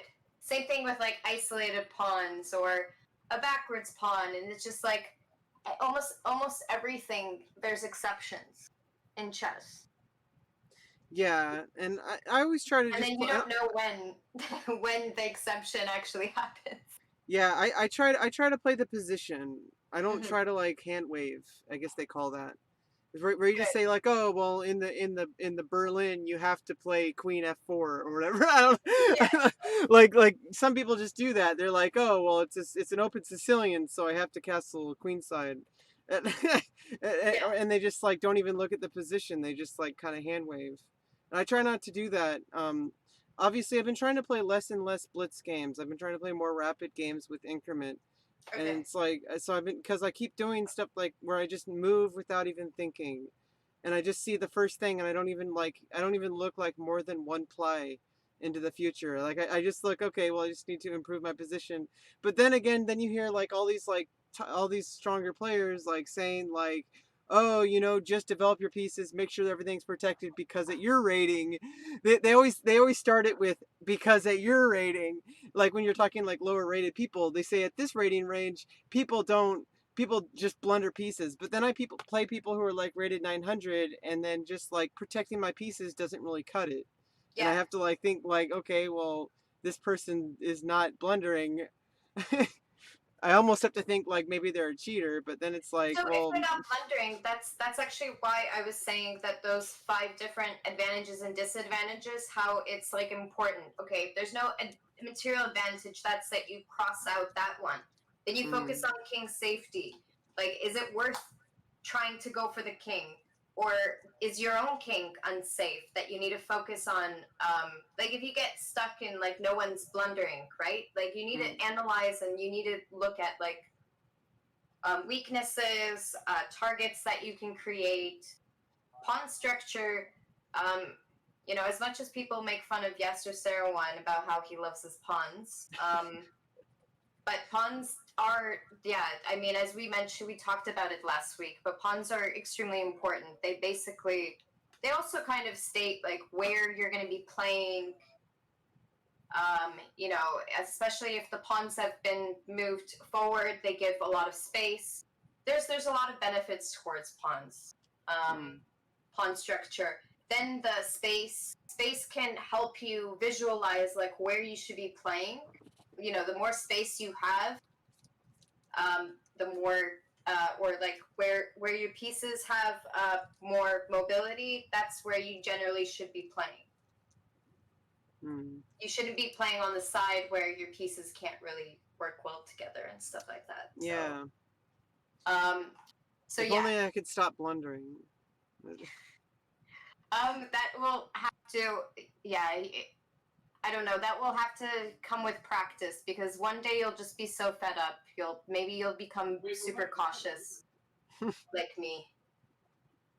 I And mean, yeah, that's what I've been doing lately. It's just trying to make good. sure I don't blunder, but then I don't know. It's But I then need to you stop. make your passive, like your position more passive. No, it's just and then it's just like I suddenly throw away everything in one move because I get low on time.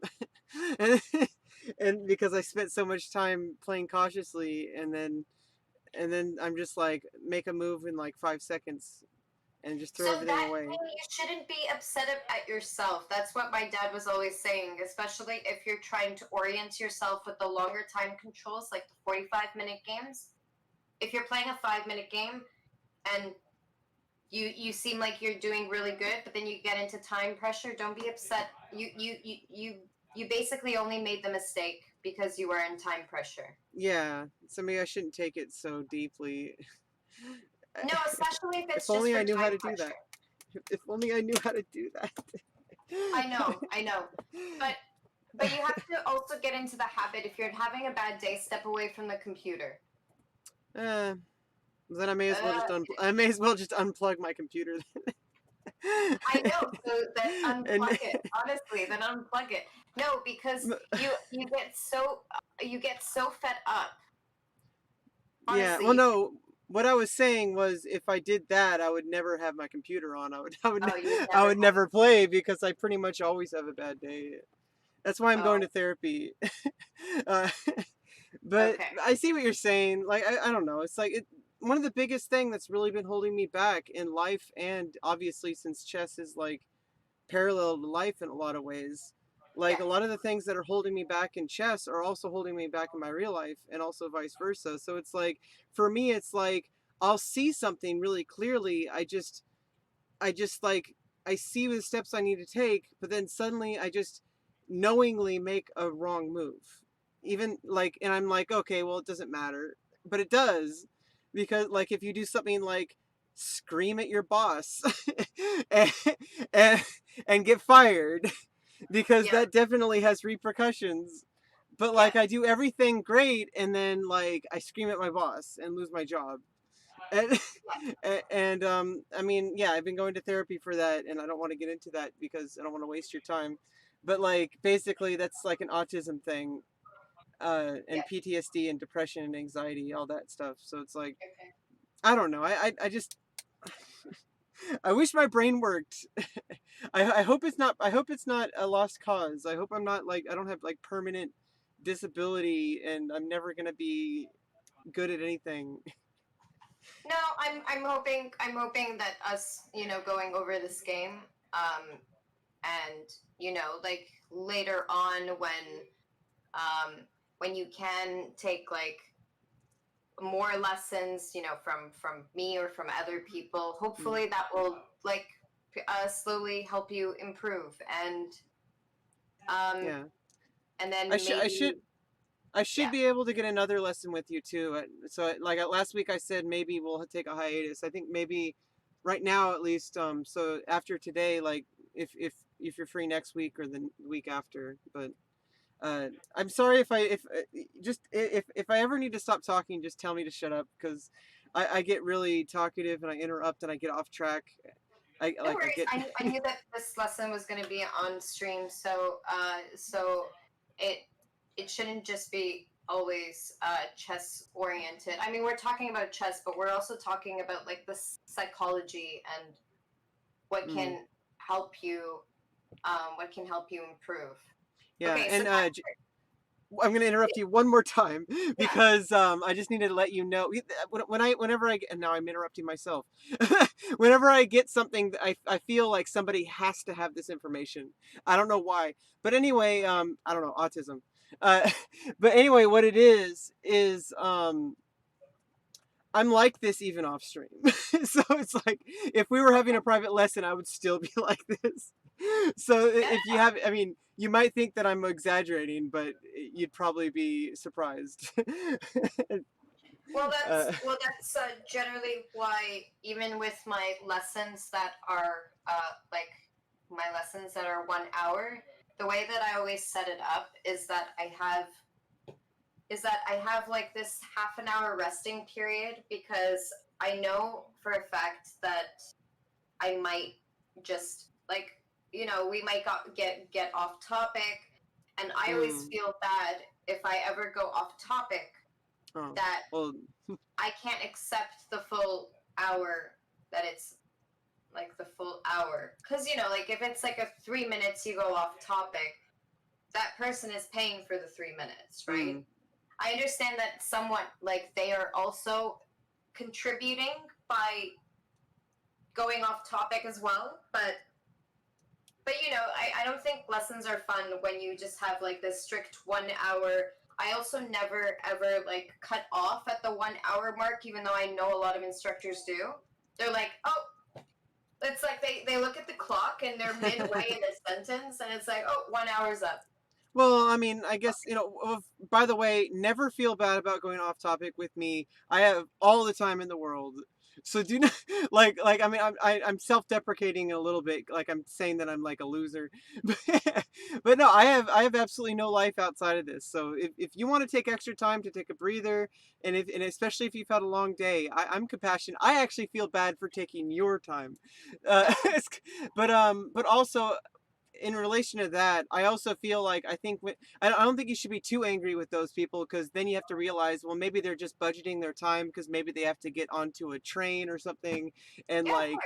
they have another lesson they have to teach across town, and they have to prepare for it because it's a completely different student, and then like, and they're doing like 20 different lessons that day. So there's only 24 Oh hours in yeah, the no, day, so so they have 20 hours of nonstop lessons.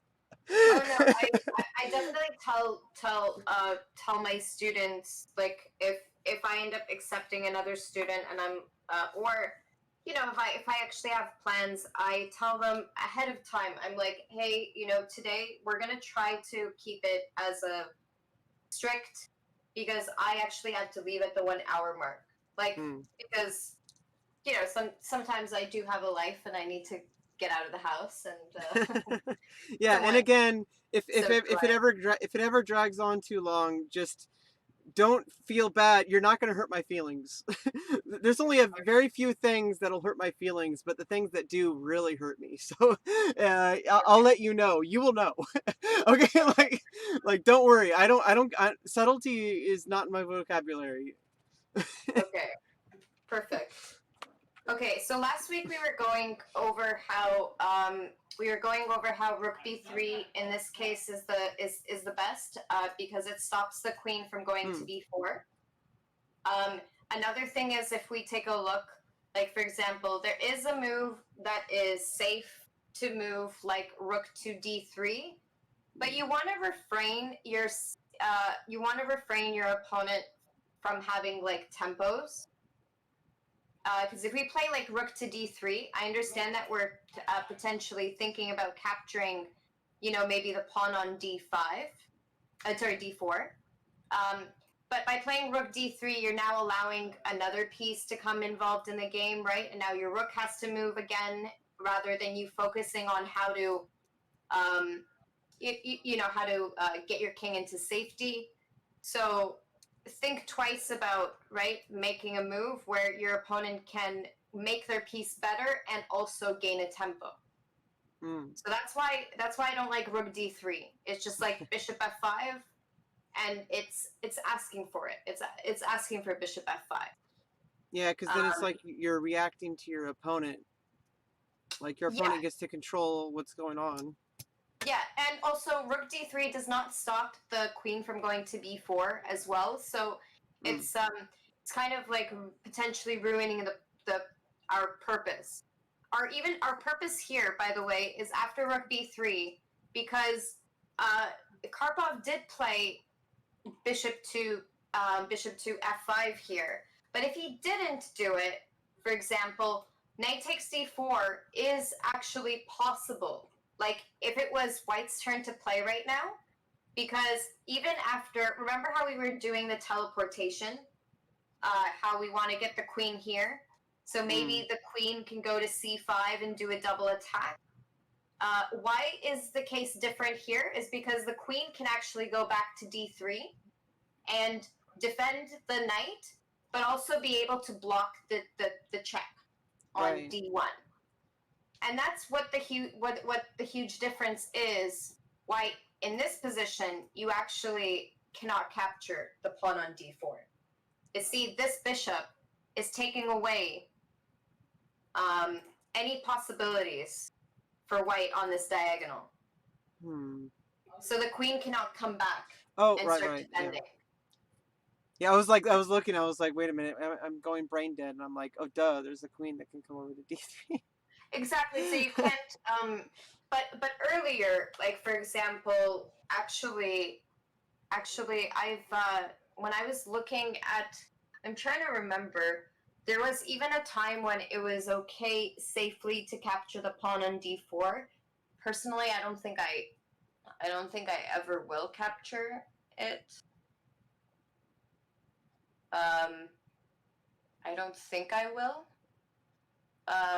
So here, by the way, if black doesn't play bishop f5, then white is going to play queen d3, and they are going to bring back the queen, and they're going to actually have a pretty decent defense on the king. So bishop f5 has like two purposes. It's to stop the queen from coming back, but it's also to try to remove the defender. So keep in mind that obviously hanging pieces is something that you need to look at. But another thing is looking at materials that are,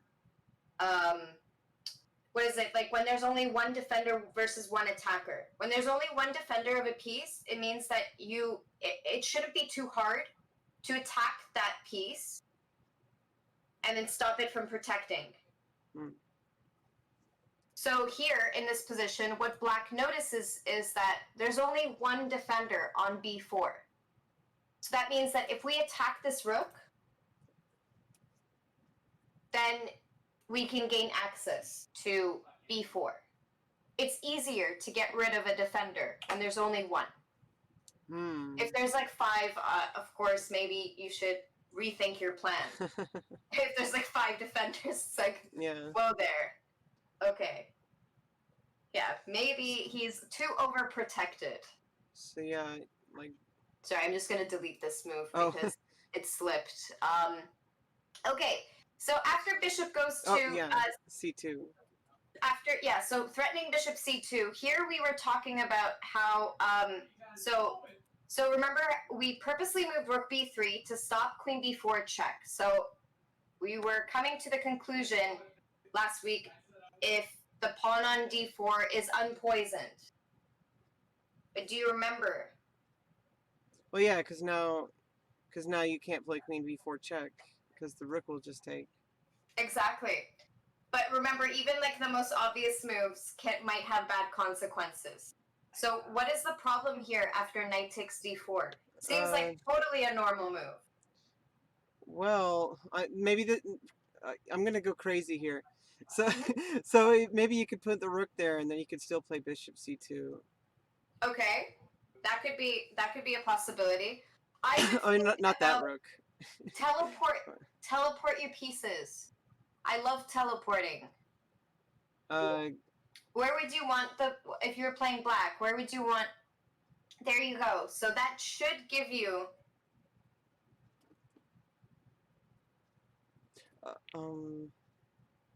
Oh yeah, then you just play queen c5. Exactly. So queen c5. So queen c5, we were, if you remember, we actually got stuck on this one for a very Yeah, long time because I was showing you this other variation. So queen c5 guarantees, it totally guarantees that you're going to win the knight because yeah. there is You no you're way. you were showing me that one, right? Oh no, queen c5. Oh Oh, no, oh queen you e4. Queen oh e4. queen, yeah, e4. That Yeah, that's the one you were showing me last time because you're attacking the rook and yeah. also And the threatening knight, queen b1. and also And queen d1. yeah, Yeah, and then there's a huge combination there.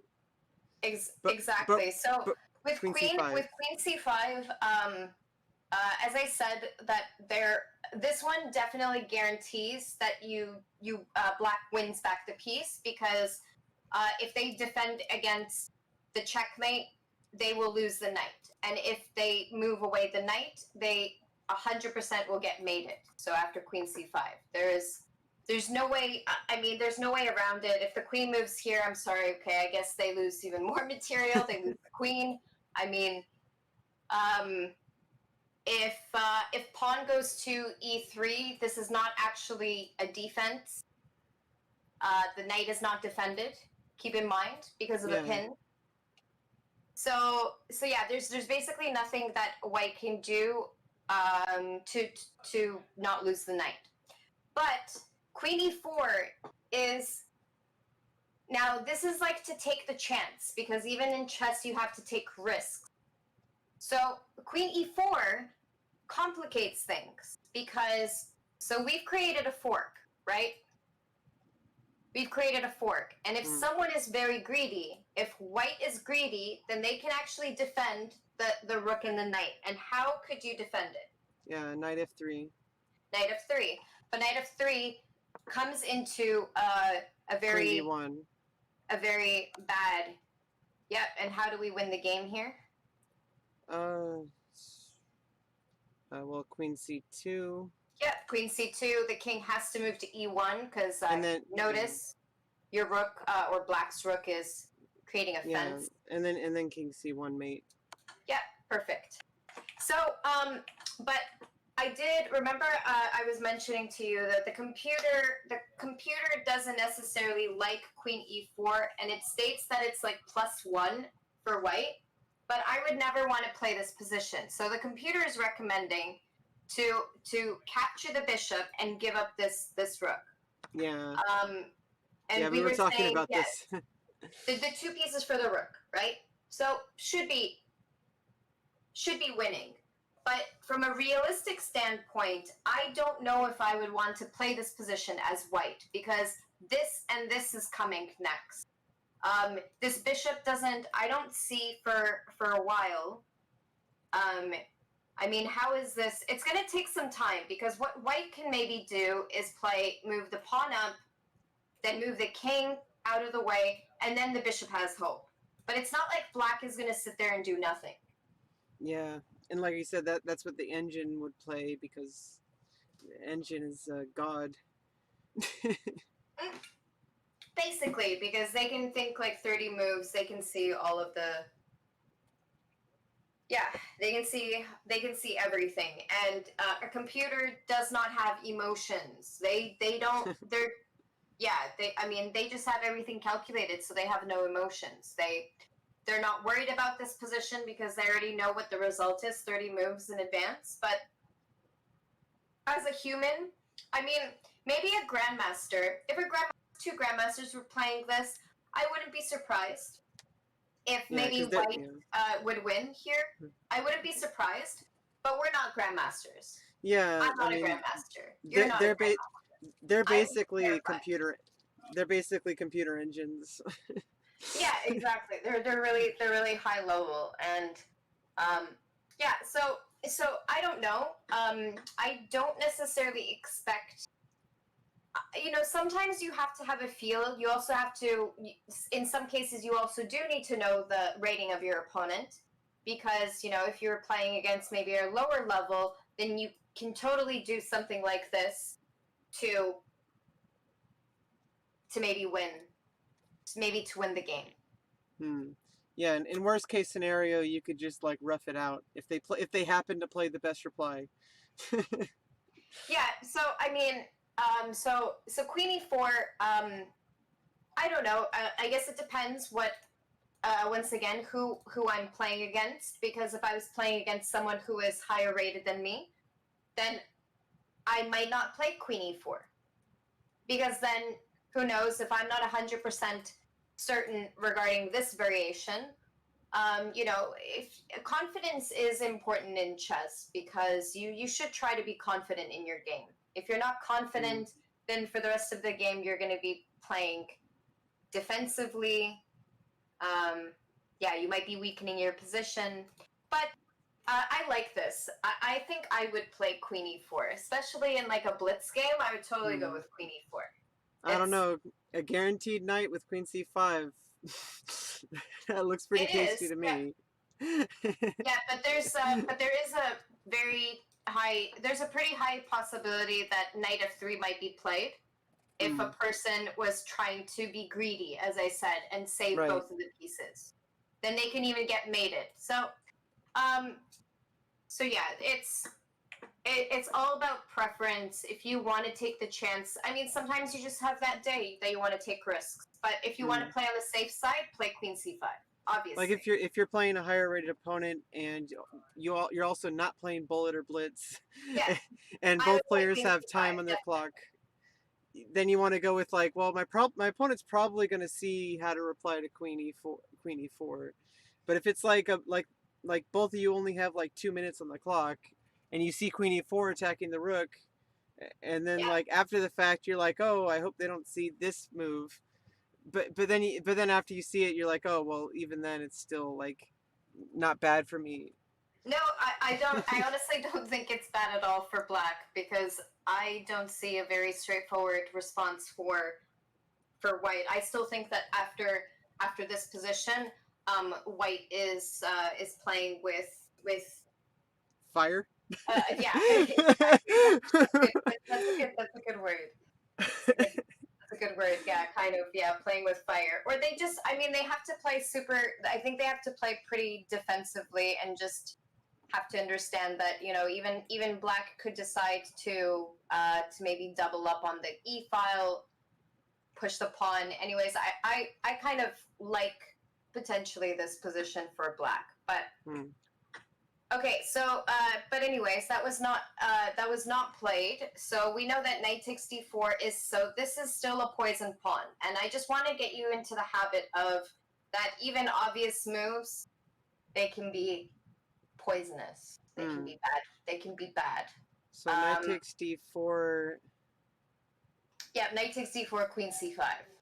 Oh yeah, and then still We queen have that c5. guaranteed, right? So that's why Karpov, Sarah he does not capture.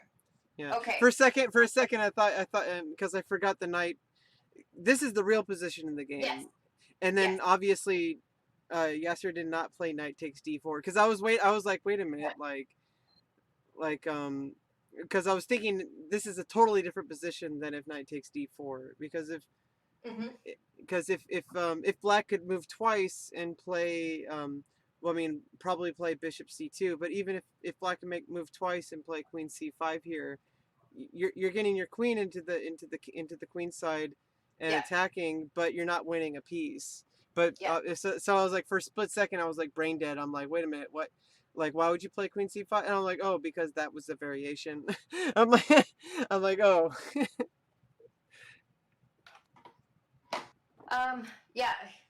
So here, by the way, the threat is bishop to c2. But I have a quick question: is can we defend against it? Can we stop uh, bishop c2 from happening? well, you can play king d2. Right, king d2, but I think, but I think what white wants to do is they want to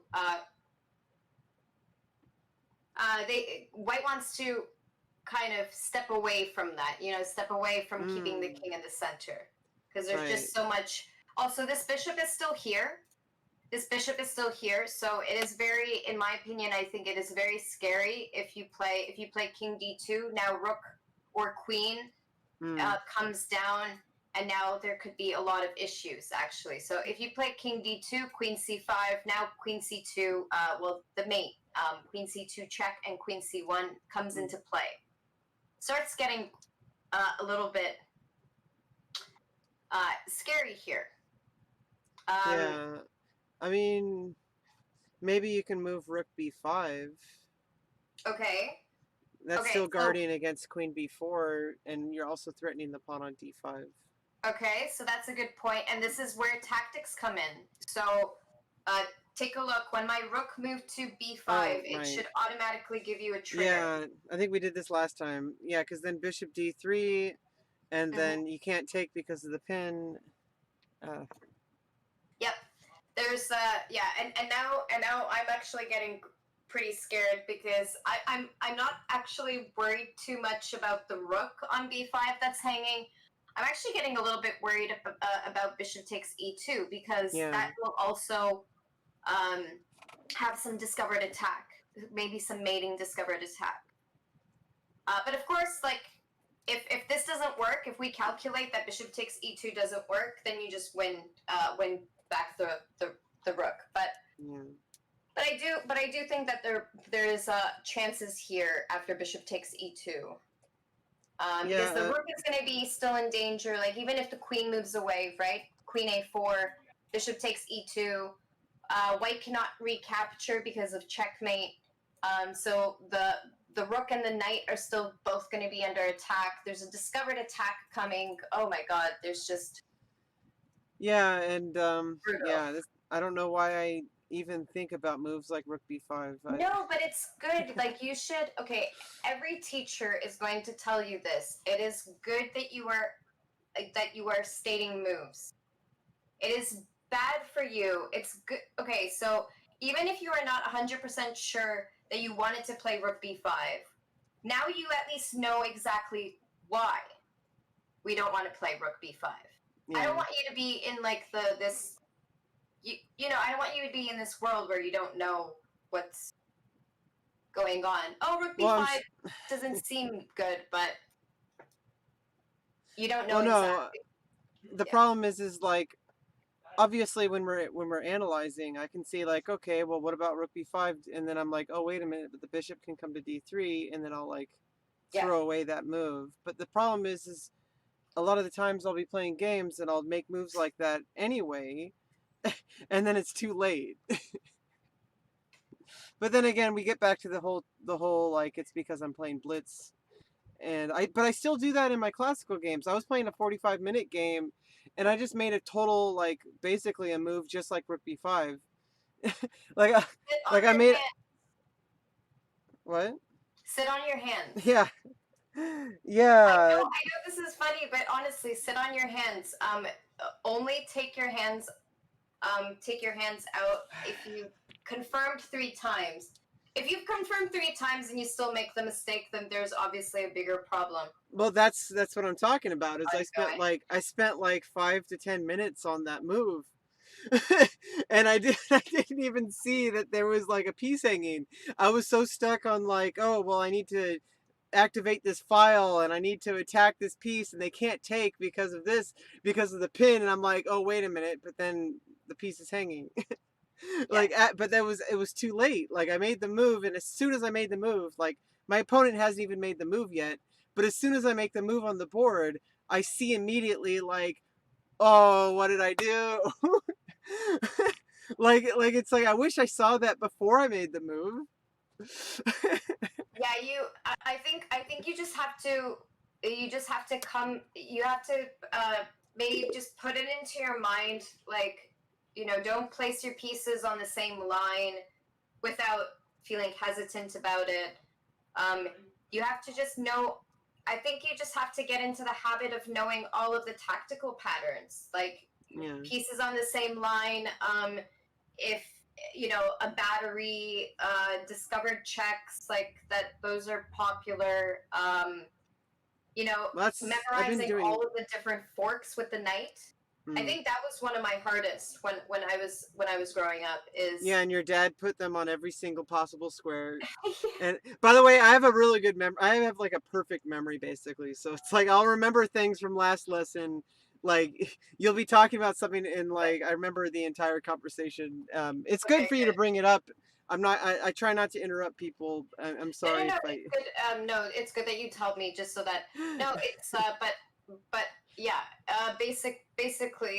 Basically, my dad made sure that I understood all of these patterns so that I can see them obviously to make the good move, but also to think twice about doing the same. Yeah. So automatically, like, oh, placing the rook and my most valuable pieces on the same diagonal. Okay, like just verify, make sure. Oh, is there a Yeah. pin, fork, skewer? Oh, Maybe if oh this man, pawn, there is. maybe if this pawn were on e2 and the bishop had like control over d3, and then if this king was castled, if only white, But now you're like changing the whole position. It's like if, that's only a if game. if only white was castled here, white would be doing great. Yeah. Um. I'm sure There's Yasser would thought was thinking that. there's a type of chess called progressive chess. I think it's called. It's when both sides start off with one move, and then they Mm. have two moves each in a row. Then they Oh, have I've heard three of that moves one. in a row. Yeah. It starts getting really, really, really tricky for especially for black because well, actually, honestly, for both sides. But white has the initiative. Like on the three move combination, they can do like the four move checkmate or something. So you got to be careful. One of But these days, obviously not right now. On Discord later, I'm gonna send you this variant that me and my friend of mine came up with a few variants. We haven't tested them, but I'd like to share them okay, with you later. That you might get a kick out of it. okay, sure. Anyway, yeah. Obviously, yeah, you're in control here.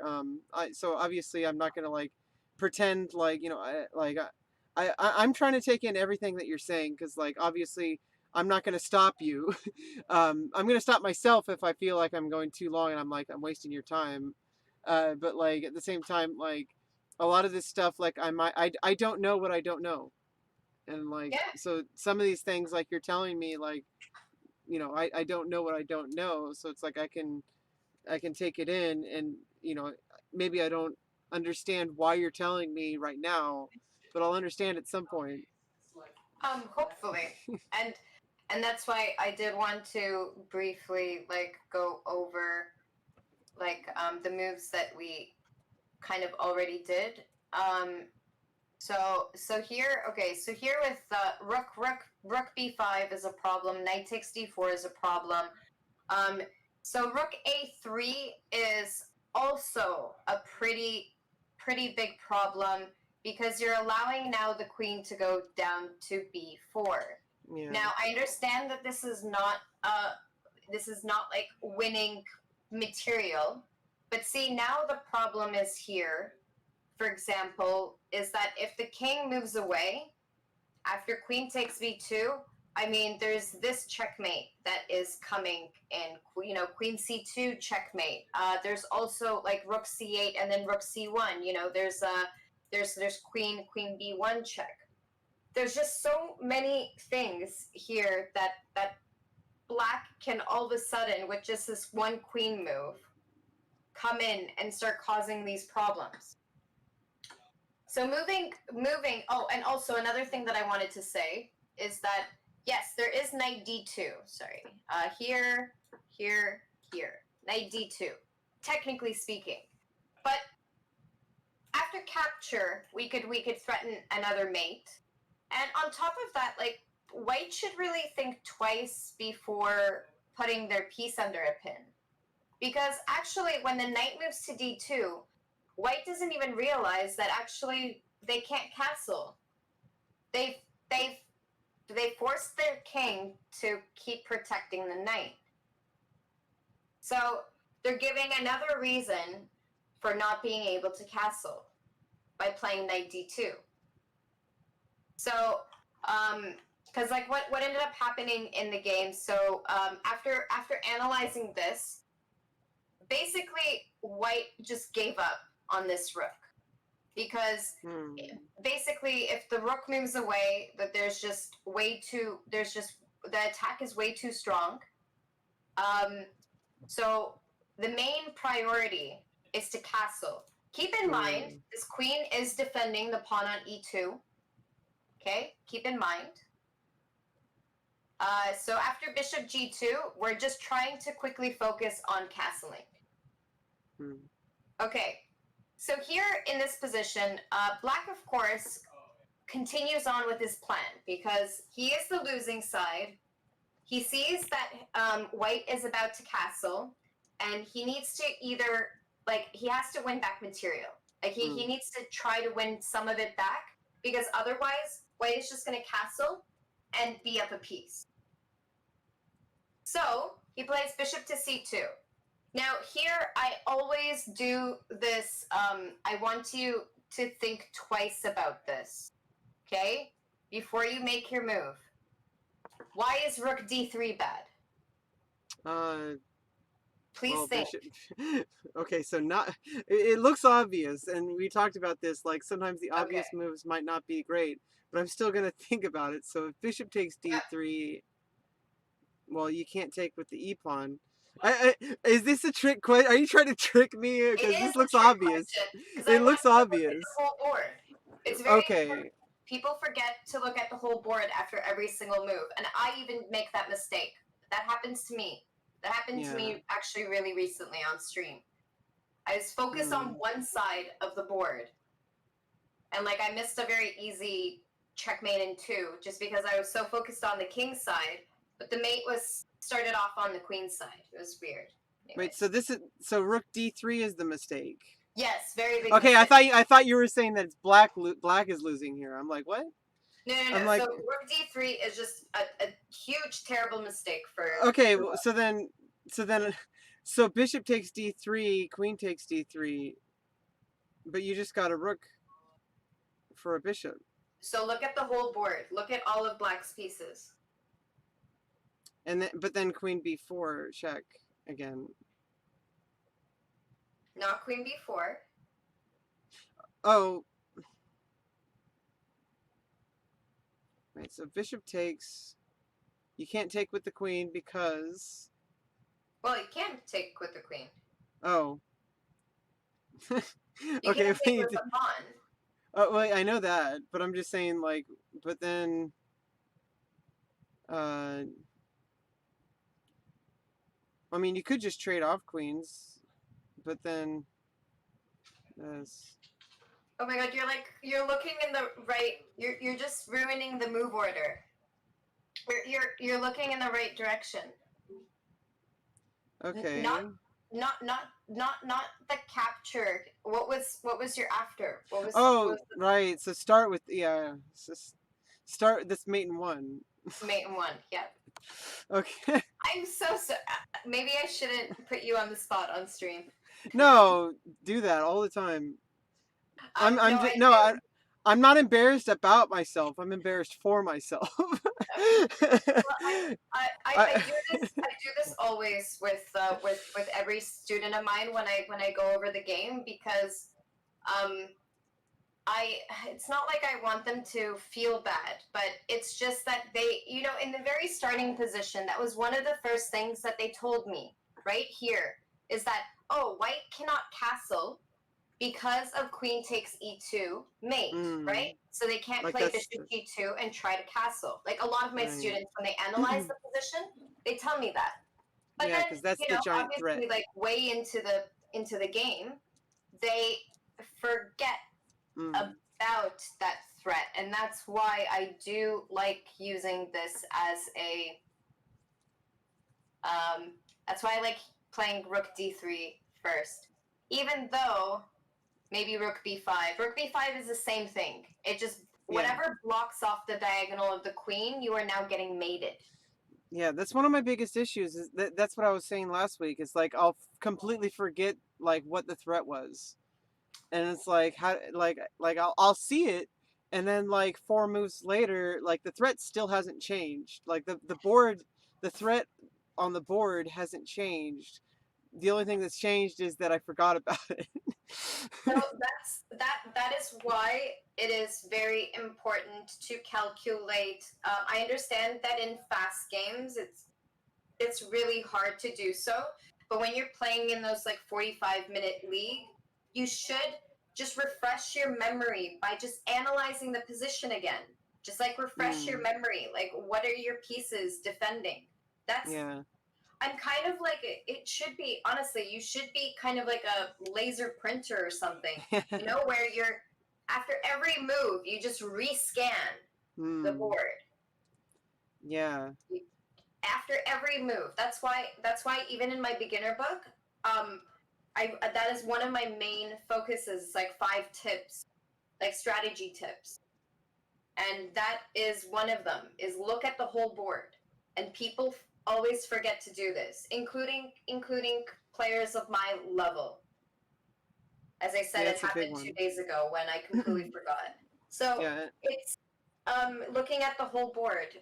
Just get into the habit, and that will like if you look at the whole board here, then you can kind of notice if you just rescan like what are the different threats. Oh, maybe you could refresh your memory. Oh, there's this pressure on e2. The only thing that's defending is the queen. So then maybe So I just played Rook E3. yeah. So I understand. Yeah. So rook a3. Now rook a3. That's where No, I said the E3. e3. Oh, okay. E3. I was like, play Rook E3 to block it. That should be the winning move. Well, well, then yeah. You probably know how that will happen, and Harbaugh would probably laugh at Sarah at that point.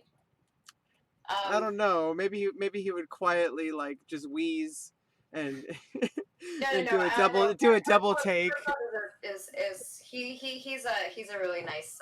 I've met Karpov's a him quite a few gentleman. times. Yeah, I he's used to not have because he's not.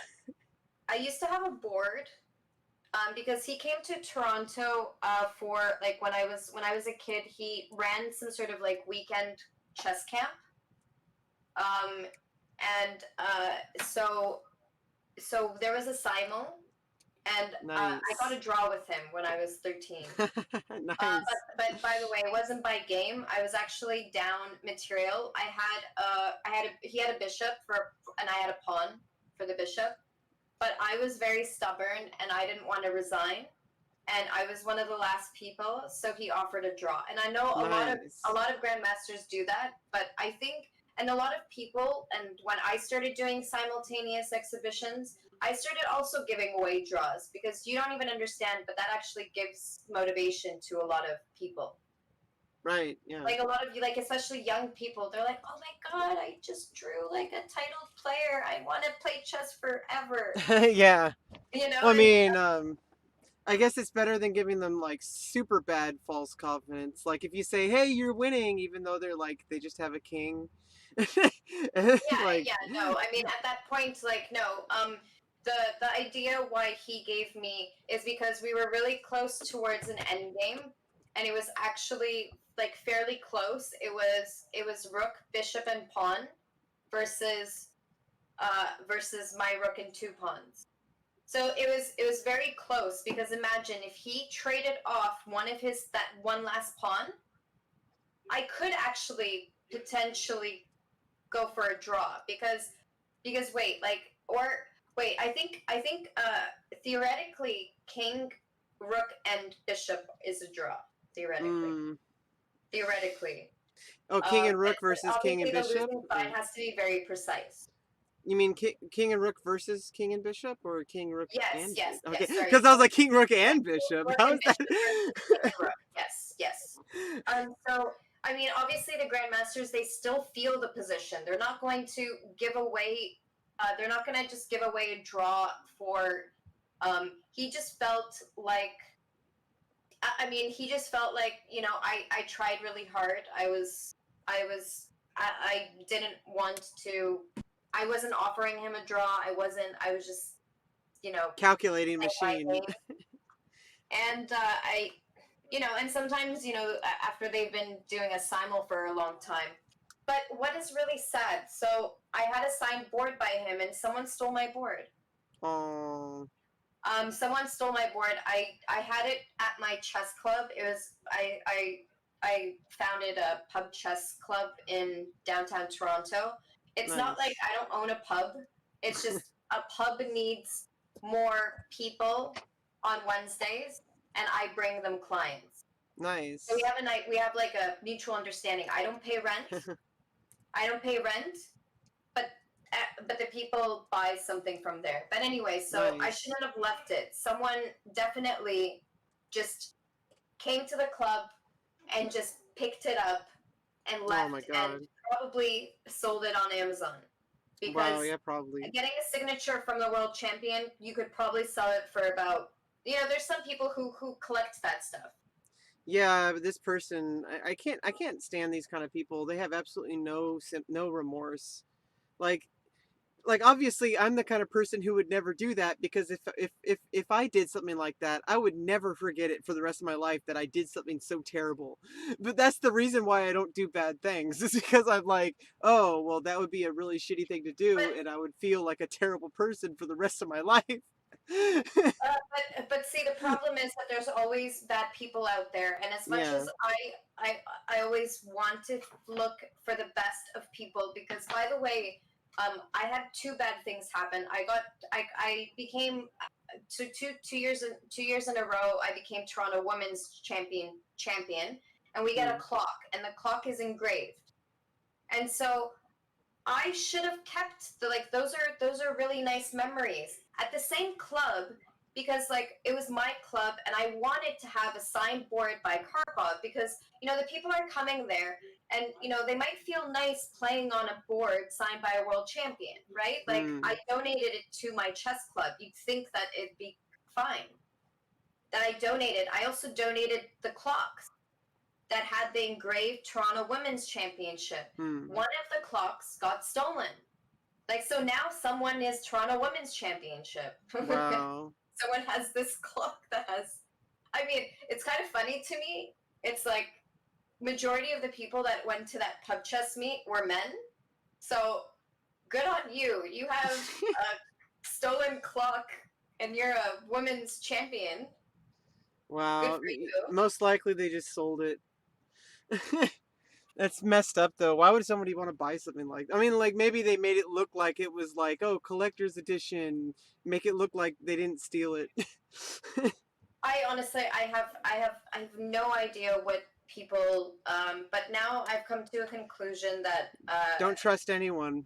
I don't even yeah, trust you. No, I'm just kidding. honestly, I mean, sure, whatever rocks your boat. No, it's different though. Like there's a difference between trust and like it's different. Like I mean, I'm not gonna trust you with like my social security number and stuff like there's different Yeah, like but like obviously. I'm not gonna like if you suddenly said like, hey, like I'm a Nigerian prince, and if you send me your bank account information, like I'm pretty sure that I'd be pretty angry with you.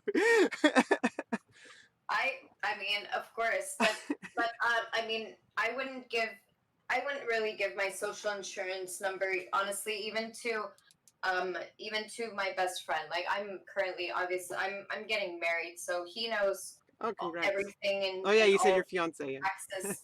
Yeah, fiance, exactly. He has access to everything, but like even best friends. I'm sorry, but best friends fight, and best friends a lot of the time they have so much dirt on you. They have more dirt than anyone does, and it's like. I understand, but people can also do things out of rage, and they don't Yeah. they don't want to do it, but it's just like in the spur of the moment they have bad temper issues, something like that. So honestly, I know that this sounds bad, but even a best friend, something like that, because if you give away your social insurance, you can you can ruin your life. Actually, Yeah. someone gets a hang of your social insurance, they can pretend to be you. You can, I I don't know. There's just Yeah, so there's much.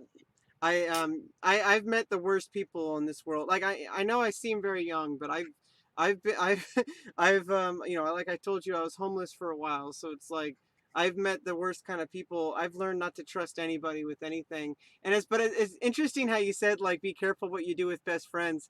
The thing about me is everything that I've done that's like potential dirt is already a like most people already like it was all out in public. So it's like I've done that to myself. Like I was the person who let other people know my dirt. So it's like Right. like none of my and for me it's like people that are friends with me, maybe they got mad at me, but like they pretty much have nothing on me because I already outed myself with everything. So it's Right. like I'm like, what are you gonna do now? And like, oh, you're just gonna not talk to me, and now I'm gonna be lonely. Yeah. So that's what happens when you live your life completely out in the open. The worst fear is that people just don't like you. That that's That's a good. I've also had some like bad incidences. Like my best friend in high school, like cliche. I know that maybe like don't take this personally when I say like Americanized, like an Americanized drama, like high school drama, because I never knew that this would happen, but it did happen to me. But my first boyfriend did cheat on me with my best friend. oh my god, And I that's have that cliche. classic. I mean, I honestly don't take it at heart, and I actually still talk to her because I don't care about that guy anymore. Right. I don't care, but I don't also don't. I obviously don't trust her fully. But she was Right. like a big part of my life. So, and we were very young back then. I was 16. We're both 25 right now. We're obviously civilized, and we know that we make mistakes. Yeah, But I mean, when you're 16 though, that shit is like serious. I mean, yeah, I mean, my emotions were so much more back then. Like when that happened, I wanted to die. Because I just felt like I lost two people Yeah, because at it's like once. not only did the boyfriend cheat on you, but also the friend is also cheating, because like So keeping it behind your back, and this person is supposed to be with you, but now it's like that person is. It's a whole web of lies. I'm lucky to not have drama like that, but that's only because it's a different kind of problem. Like I said, like people just don't like me, and I just don't have friends. That's like like but that's you just seem like so nice. I don't know why someone would not like uh I don't know. It's because I'm too blunt, I think, and because I also don't beat around the bush, and I'm not very nice. Well, I guess I seem nice, but then like I don't know. I'm not very likable. you. Okay, I okay, don't I don't but know. I don't want to prove it to you. It's like like I mean, the thing is I and I know it's like meeting new friends, I obviously don't want to delude myself. Like obviously this is an online interaction. I wouldn't want to say go. I mean, I do want to consider like this is like a friendly interaction, yeah, and I could consider you a friend, but it's a different reference than if it was like a friend like that I've known since high school or something, obviously. But at the same time, it's like I am afraid of having new friendships because people really like me at the beginning, and then and then they get mad when other people hate me, and then like something happens where it's like now they understand why other people hate me, oh, and it didn't make sense before it happened to them. But then as soon as it happens to them, they're like, "Fuck you!"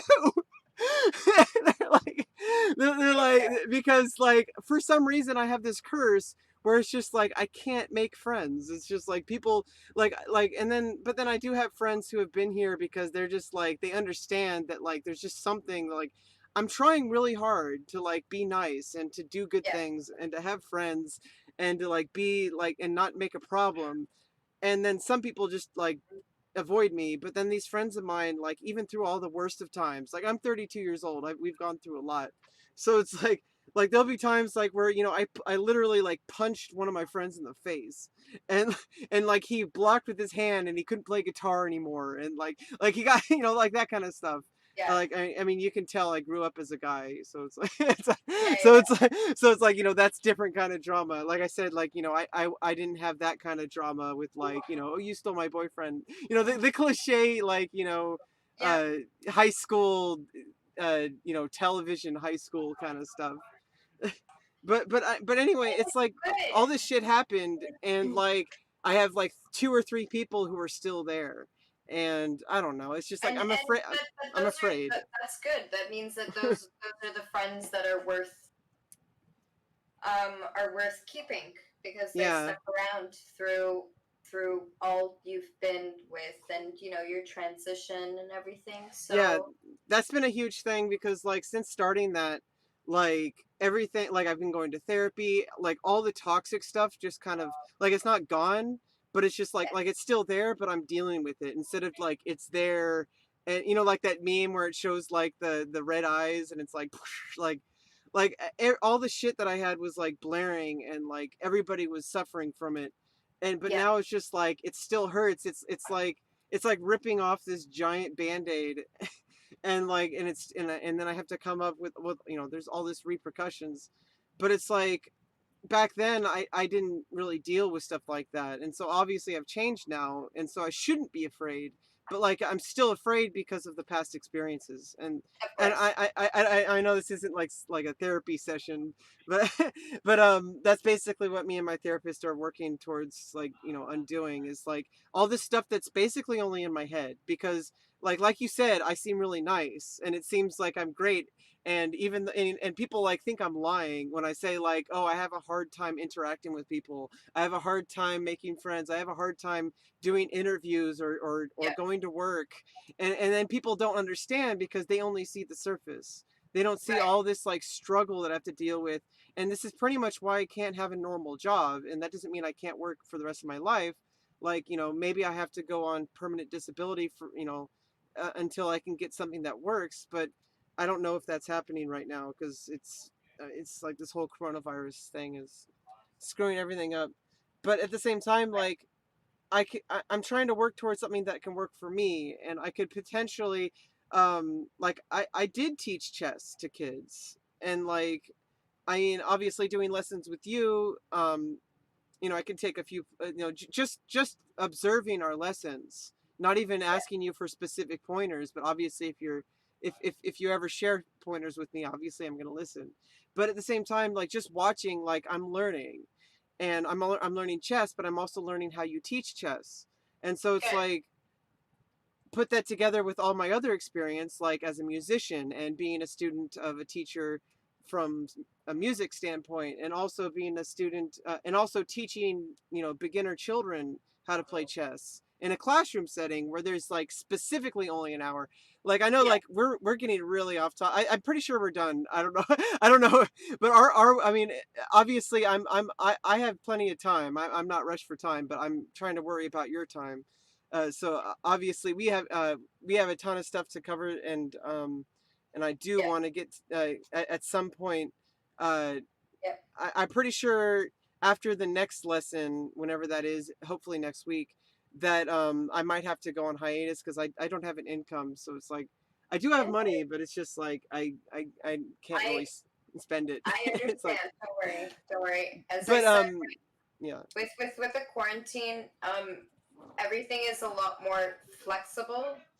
Like with everything, like if you can't take if yeah. But if if things were different, if this was like normal, I would obviously say that I can't accept you as a student unless we can dedicate weekly lessons yeah, because I've heard that before because like yeah. but with the quarantine with the quarantine I'm fine like with you know with with this because of like the current situation.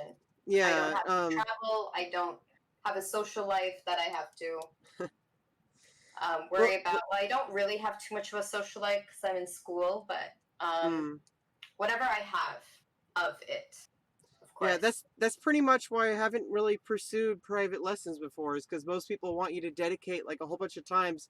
Like even $30 an hour is like, if I have to pay like every single week, like that's $120 a month. Like I I don't understand. even like I can't do that. Like maybe I could do one lesson and then like maybe a month later I can do another lesson, but like I can't understand how people can afford to do that. And you know, Well, I couldn't even have imagined like all these kids, like they get to go through like going to all these tournaments, they get lessons, and also it's like they have parents that have two salaries, and so I mean, even if both parents are on like minimum wage salaries, that's about $4,000 a month, and yeah, not that's everyone, and not that's about $4,000 a month for two incomes, and I'm talking about like our minimum wage. Our minimum yeah, wage is $13 an hour, minimum, absolute minimum. You can't go below that unless it's under the table, I guess. Um, and yeah, so that's about 2,000. So if two parents are on low income, and just it's just those people that can't buy a property, they have to lease for the rest of their life, which isn't terrible.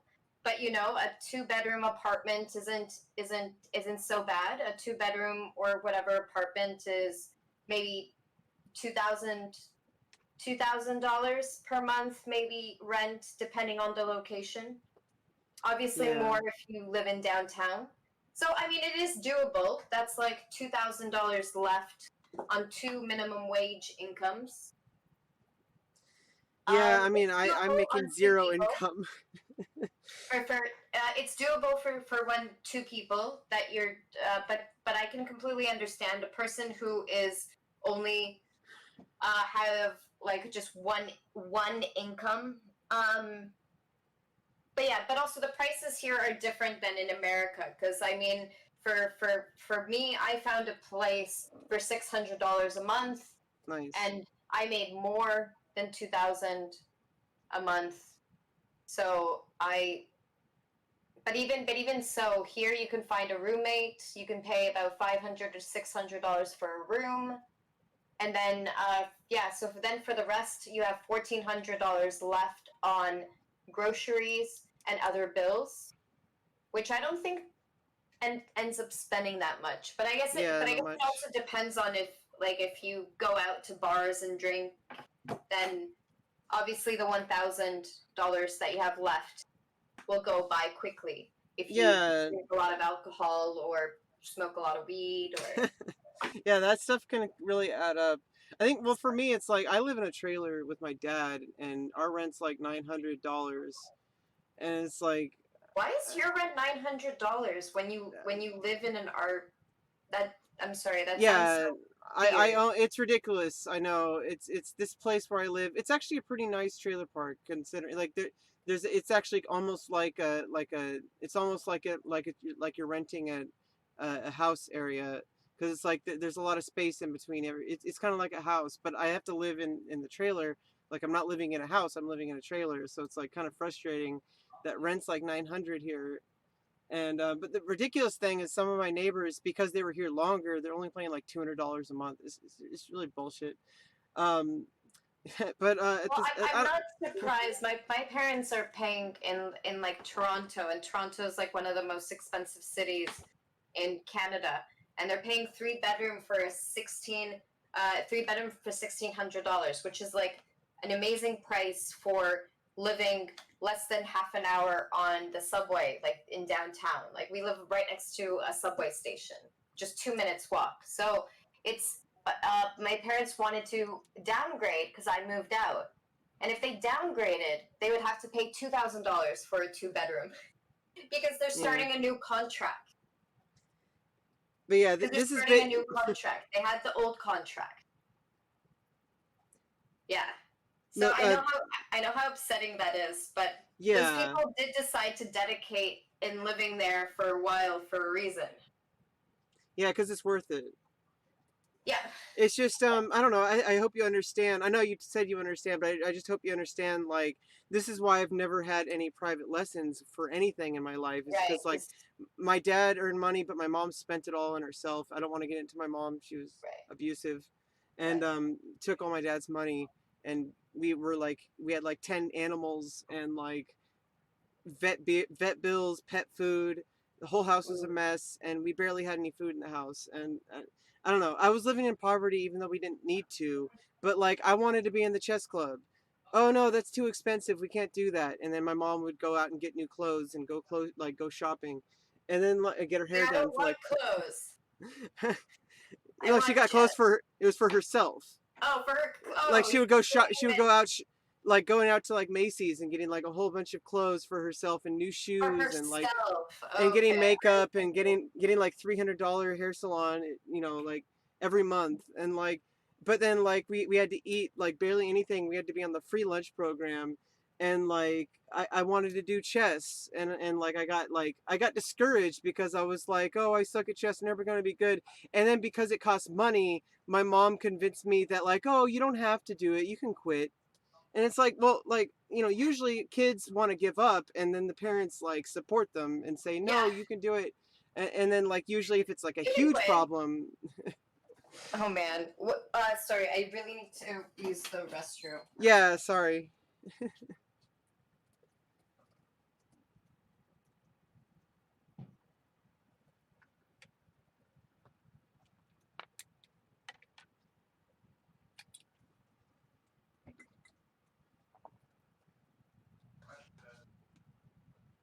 Yeah, exactly. The other question I have about skelly ships is, does rapid DPS make a difference, or is it just a number of cannonballs? I actually think it's a number too. It seems like, yeah, because it seems like, yeah, it's kind of like the Kraken. Look at,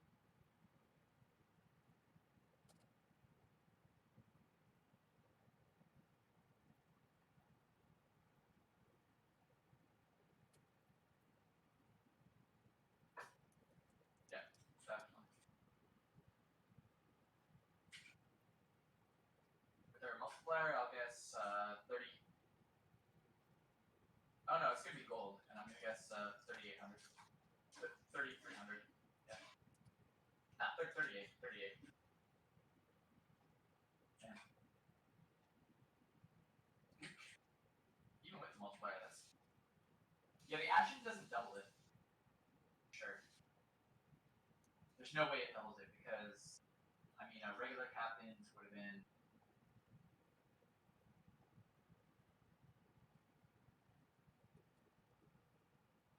no, 5 is slightly more than double, I'm pretty sure. 4 is double. I think 4 is exactly double, and 5 is like 2.5 times.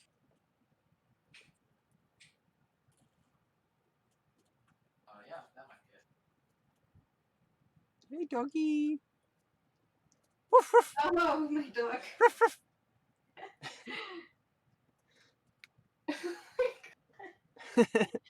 Are you gonna take over? Are you This gonna is take over? this is the lesson I really wanted. What? If you're not gonna bother, you can sit next to me in my chair. uh I can sit in my lap. yeah, and then and then I hear your fiance talking about like football or something. I don't Oh, he's know. playing the Sea of Thieves on Oh, I don't know why some sort of football. I thought new, some sort of like new type. Oh, he's just very, yeah. When he plays games, very vocal. Yeah, for some reason I was imagining he was talking about football. That's what it sounded like. Because he was like taking the hand off, and I'm like, Oh, okay, okay. like, and maybe he literally took his hand off. Exactly. Yeah. Okay. Again, I'm sorry we got really off topic. No, no, no. All I good. enjoy it. I definitely enjoy it. Like I said, like I have plenty of time, and also it sounded like you've had a really long day, so it's like I'm not gonna like oh no, we need to do this in 1 hour No, immediately. no, no. Like, let's how about we do this? Let's try to get as much as we can in half an hour, and then after Hmm. that I will let's just for the rest try not to go off topic, and then Yeah. no, as I said, it's my fault. I mean, if I really needed to, I would have just said, Rebecca, we really just need to focus and stuff. So it's all good. It's all good. Yeah. I'll Okay. try to be quiet. Yeah, no worries. So we already went over why those two are bad. So Rook A3, it has a similar idea kind of as before with Queen B4. Now in this position, if the king goes to F1, this can start having some problems. After queen takes B1, there is like queen C1 check, then pawn D3, opening, kind of trying to open up this rook. It's not very pretty. There's also an interesting move as well here in the future that can be played, is maybe a move like bishop D1. It's kind of unexpected because you always want to get the queen onto the first rank or the 8th rank, right? But bishop D1 is also an interesting idea. You're trying to win the queen this way. Hmm. So Wait, here, bishop D1 because how do you get the queen? What? see, when we play bishop D1, the queen and the king are on the same diagonal. So when we Oh, I thought you were talking about getting white's queen. Oh, sorry. Wait, No. Black is trying to. Well, he's playing very aggressively here, and he either wants to get the queen onto the first rank, and maybe checkmate, or they have a very interesting idea with bishop D1, and threatening to win the white's queen with bishop takes E2. Oh yeah, because the rook Yeah, is and guarding. exactly. The queen can't take. Wait. So if bishop D1, if bishop takes E2 check, white has to take with the queen, and then you lose a piece and a rook for a queen, and black still has the queen. Yeah, so after bishop d1, it might be like probably the best move would be to maybe play something like pawn to e3. But I just think that there's a lot of I think that there might be a lot of problems here, even so, with bishop d1, pawn to e3. Here, maybe even capturing and then trying to get the other rook in the game. I don't know. I still really dislike White's position here. Maybe it is. Maybe there's a way to defend with precise play, but I think that Black has just way too much going on here, Hmm. and White has a lot of chances to make a mistake. So what I would like, what happened in the game was Yasser was thinking here, you know what? I'm gonna give up some of the material back. I'm gonna close the door. Sorry. So Yasser Sarawan was thinking here, I'm going to give up some of the material back and get rid of the tension around my king. So what he goes on with is he plays knight takes d4.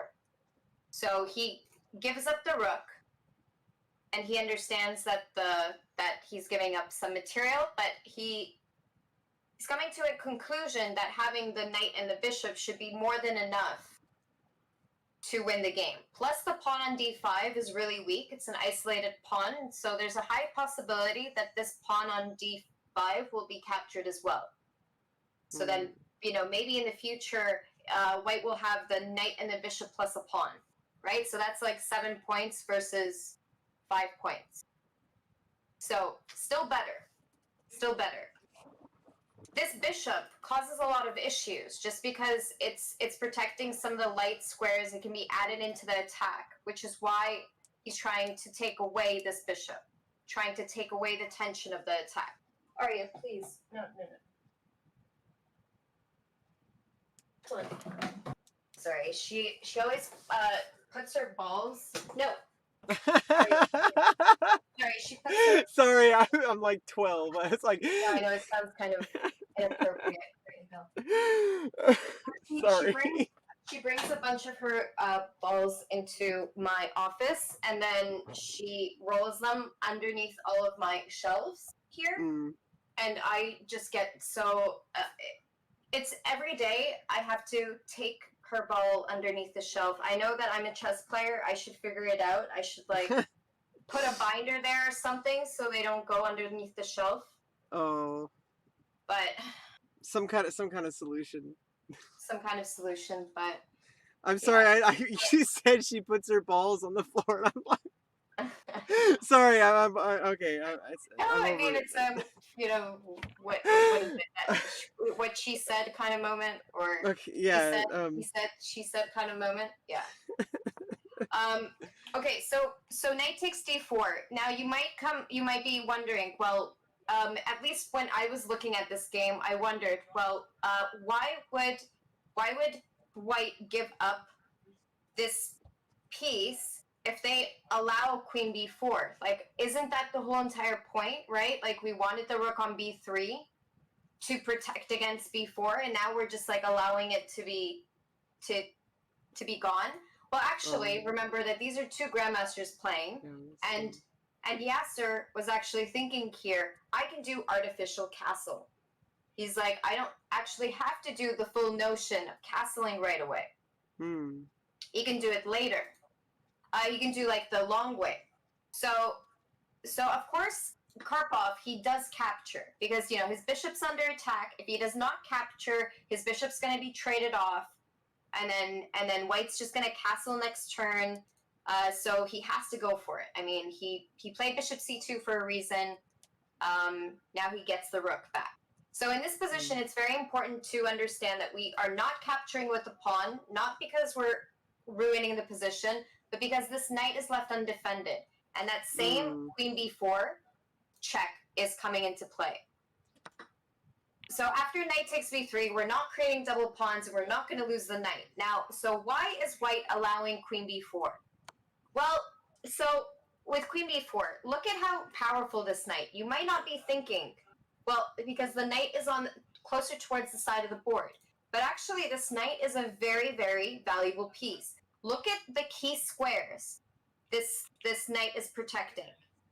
These are actually 4 really key squares. This knight is defending from rook c8 check, c1, sorry, from rook c1 check in the future, or queen c1 check. So very good. That's very, very important. It's defending the back rank. Why is this square really important?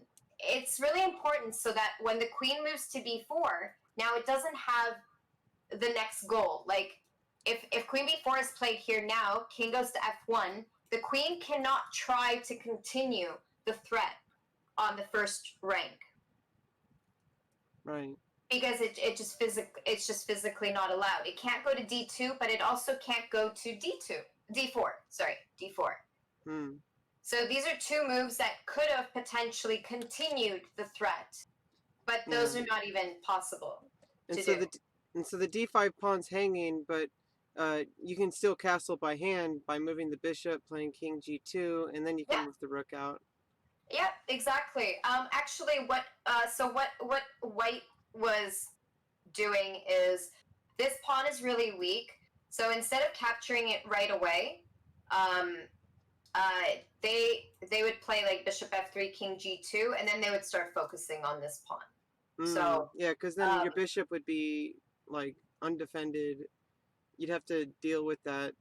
But if you play bishop f3, you'd have time to like play king g2 and get your rook into the game. Yeah. And remember that right now, it's so important.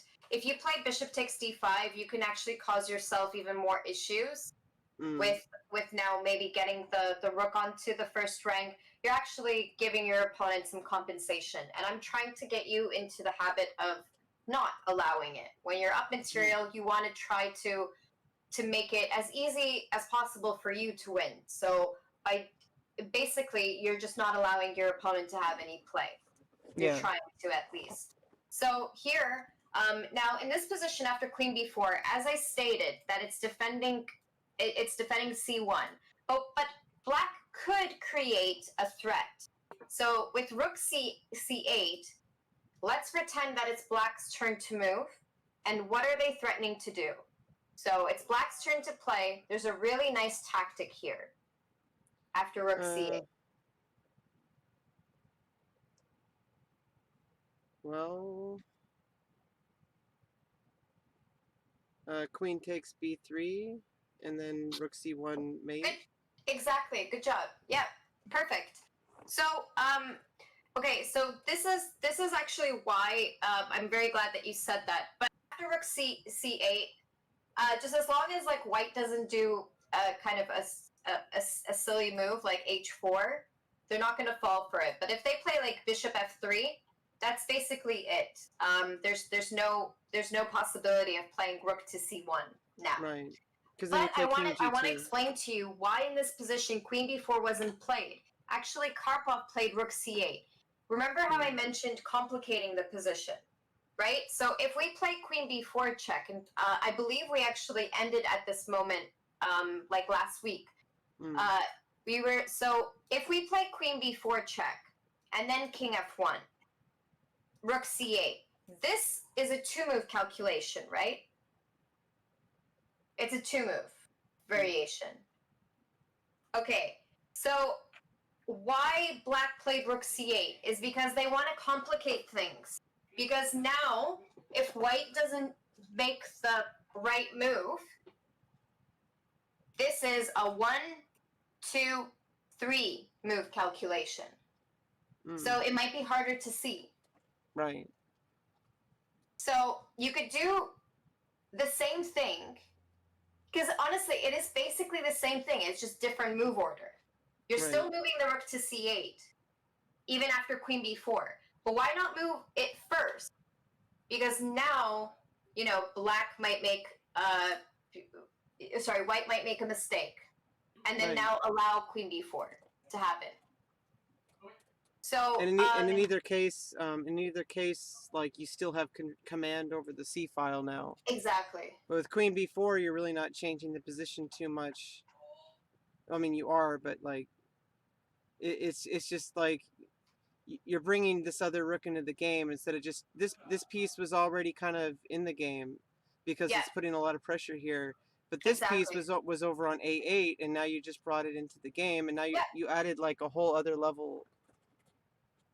Exactly, and you're creating a combination that is going to be a little harder to see, because we know that one move calculations are easy, two move calculations are harder, three moves calculations are obviously even harder, 4, etc. So 30 move. yeah, like Fabby, mate in 36. God damn it! How did he miss that? Against I remember that. Yeah, him and Magnus. It was supposed to be apparently Magnus blundered, quote unquote. Right. And into a draw. 36 move calculation. No, that's kind of funny. Okay, so rook 8 to c8 was played. Of course, Yasser, I mean, they're pretty good at tactics, right? So he does see queen b4, but this doesn't stop his plan. So what he does here instead is, instead of castling, even though he has the opportunity, he realizes that this pawn on e2 is actually extremely valuable. Now, it's valuable because if we castle right away, after capturing, we're allowing our opponent to get to the second rank. And not only that, but like maybe in the future, I know not right now is possible because of knight d4, but I'm talking about in the future, right? The f2 pawn can start getting into trouble. Yeah. Like later on, you know, if you're so focused on, you know, moving your knight and stuff around the board, and then you allow your opponent to get the two rooks on the c file, now your rook actually might be tied down to f2. So in a way, you're playing without a rook for some time.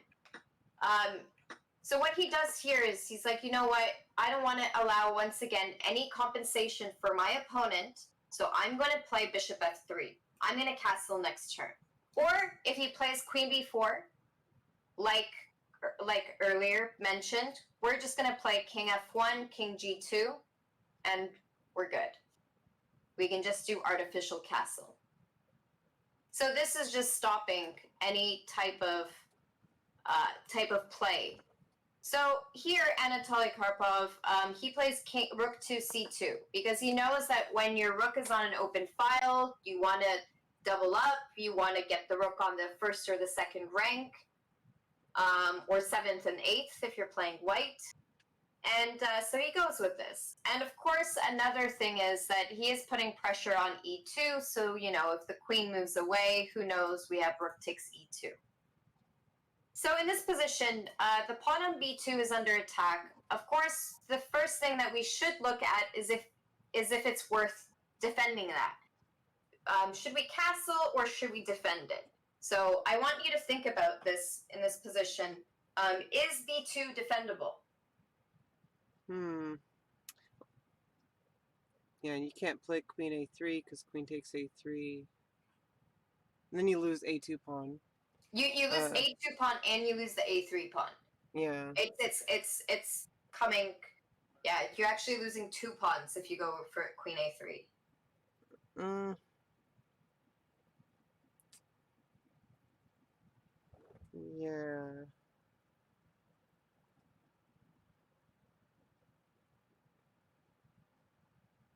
Well, I mean, I'm going out there now. Obviously, I'm pretty sure this doesn't work, but I'm just going to throw it out there.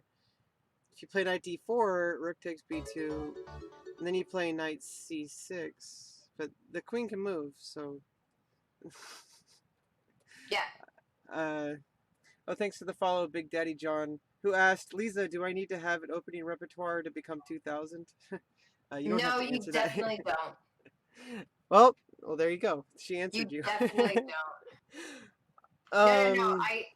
My whole family was based off of, like, I mean, I did learn the accelerated dragon when I was a kid, but otherwise I always played openings that didn't require much theory.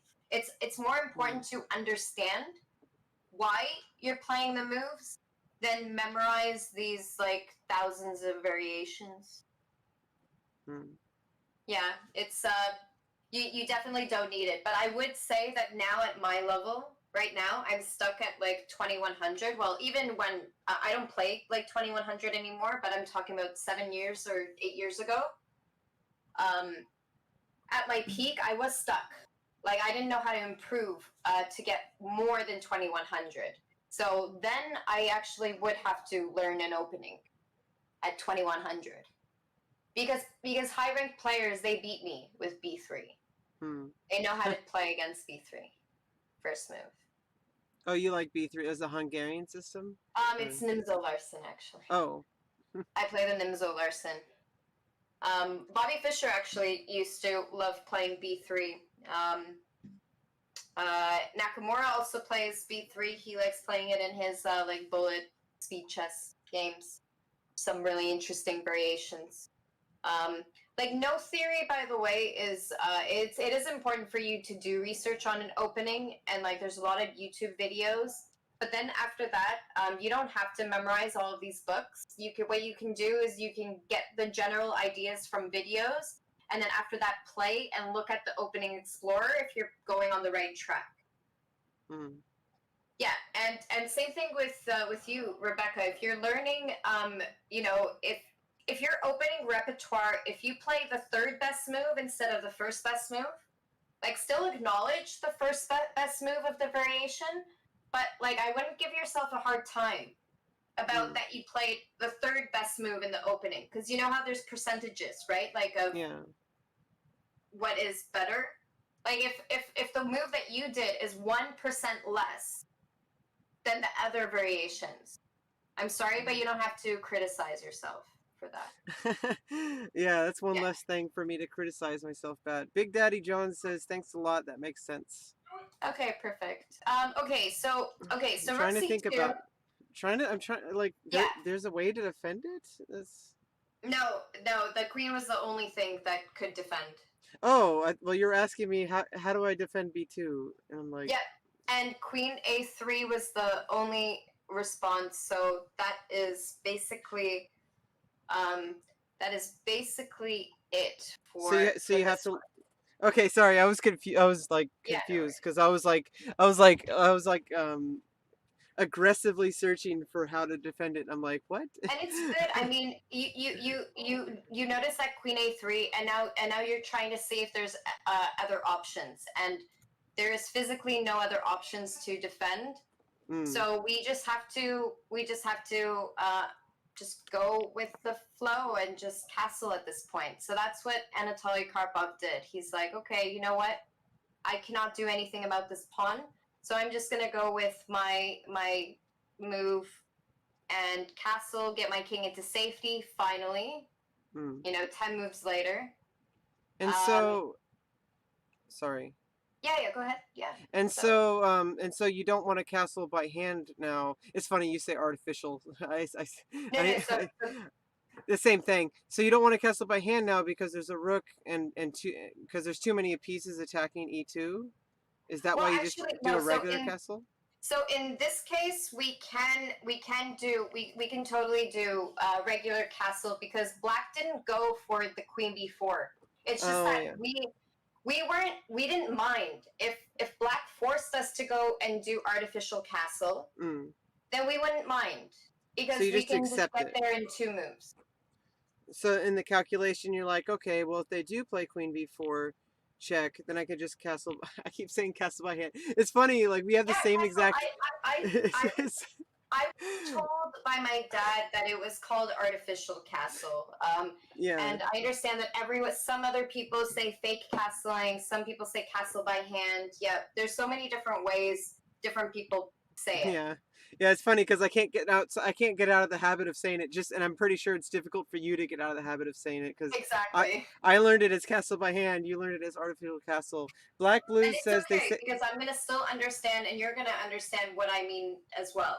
yeah. At least I hope you understand I when I said artificial castle. Yeah, I know what you mean by that. It's just funny because like I think castle by hand. Black Yeah. Blue says they say that chess is 99% tactics. Is this true or in your opinion? No, it's not 99. Nope. Definitely not. Yeah, Definitely that's true. not because I mean it is very important in the beginning and up until a certain level. Tactics are always important, but no, end games are important.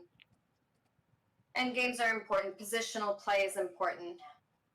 Honestly, there's just so many things with chess. If you want to be good at chess, you need to be good at a lot of different parts. Yeah, that's my And understanding. yeah, and what distinguishes like a 2000 player than a 1500, by the way, is like 1500s can have a really good game as well. Like they can play with sometimes with no errors, but the idea is that yeah, the person who is 2000 has a better sense of tactics, has a better sense of end game, has a better sense of Mm. positional play. Just everything is heightened, is better. Hmm. Doesn't mean that the 1500 can't beat a 2000. I've lost to a 1500 before when I was the last year that I was playing competitively. So I'm gonna flex just a little bit here. Yeah. I played a 15-minute game on another website that's not chess.com. I know I'm committing all these sins mentioning these websites that aren't the one I'm streaming on. But Yeah. on ICC I played against WFM or WIM Marta Mateus because Okay. I looked at her profile. It said W. I'm sure, yeah, WIM Martha Mateus. And I looked her up. She like she does a lot in the Spanish speaking world for Okay. chess clubs and stuff. I saw like a news feature on her, but I'm like, I mean, obviously I'm pretty sure that's her because I think in order to get the title on the who is information on the website, you have to be verified and all that stuff. So it's like I'm pretty sure it's not like somebody pretending to be her. Yeah. I'm gonna cling on to that Yeah. because I did defeat her in a 15-minute game, Oh, nice. and I'm like 1,000. So it's like So I definitely get that a 1500 could definitely beat a 2000.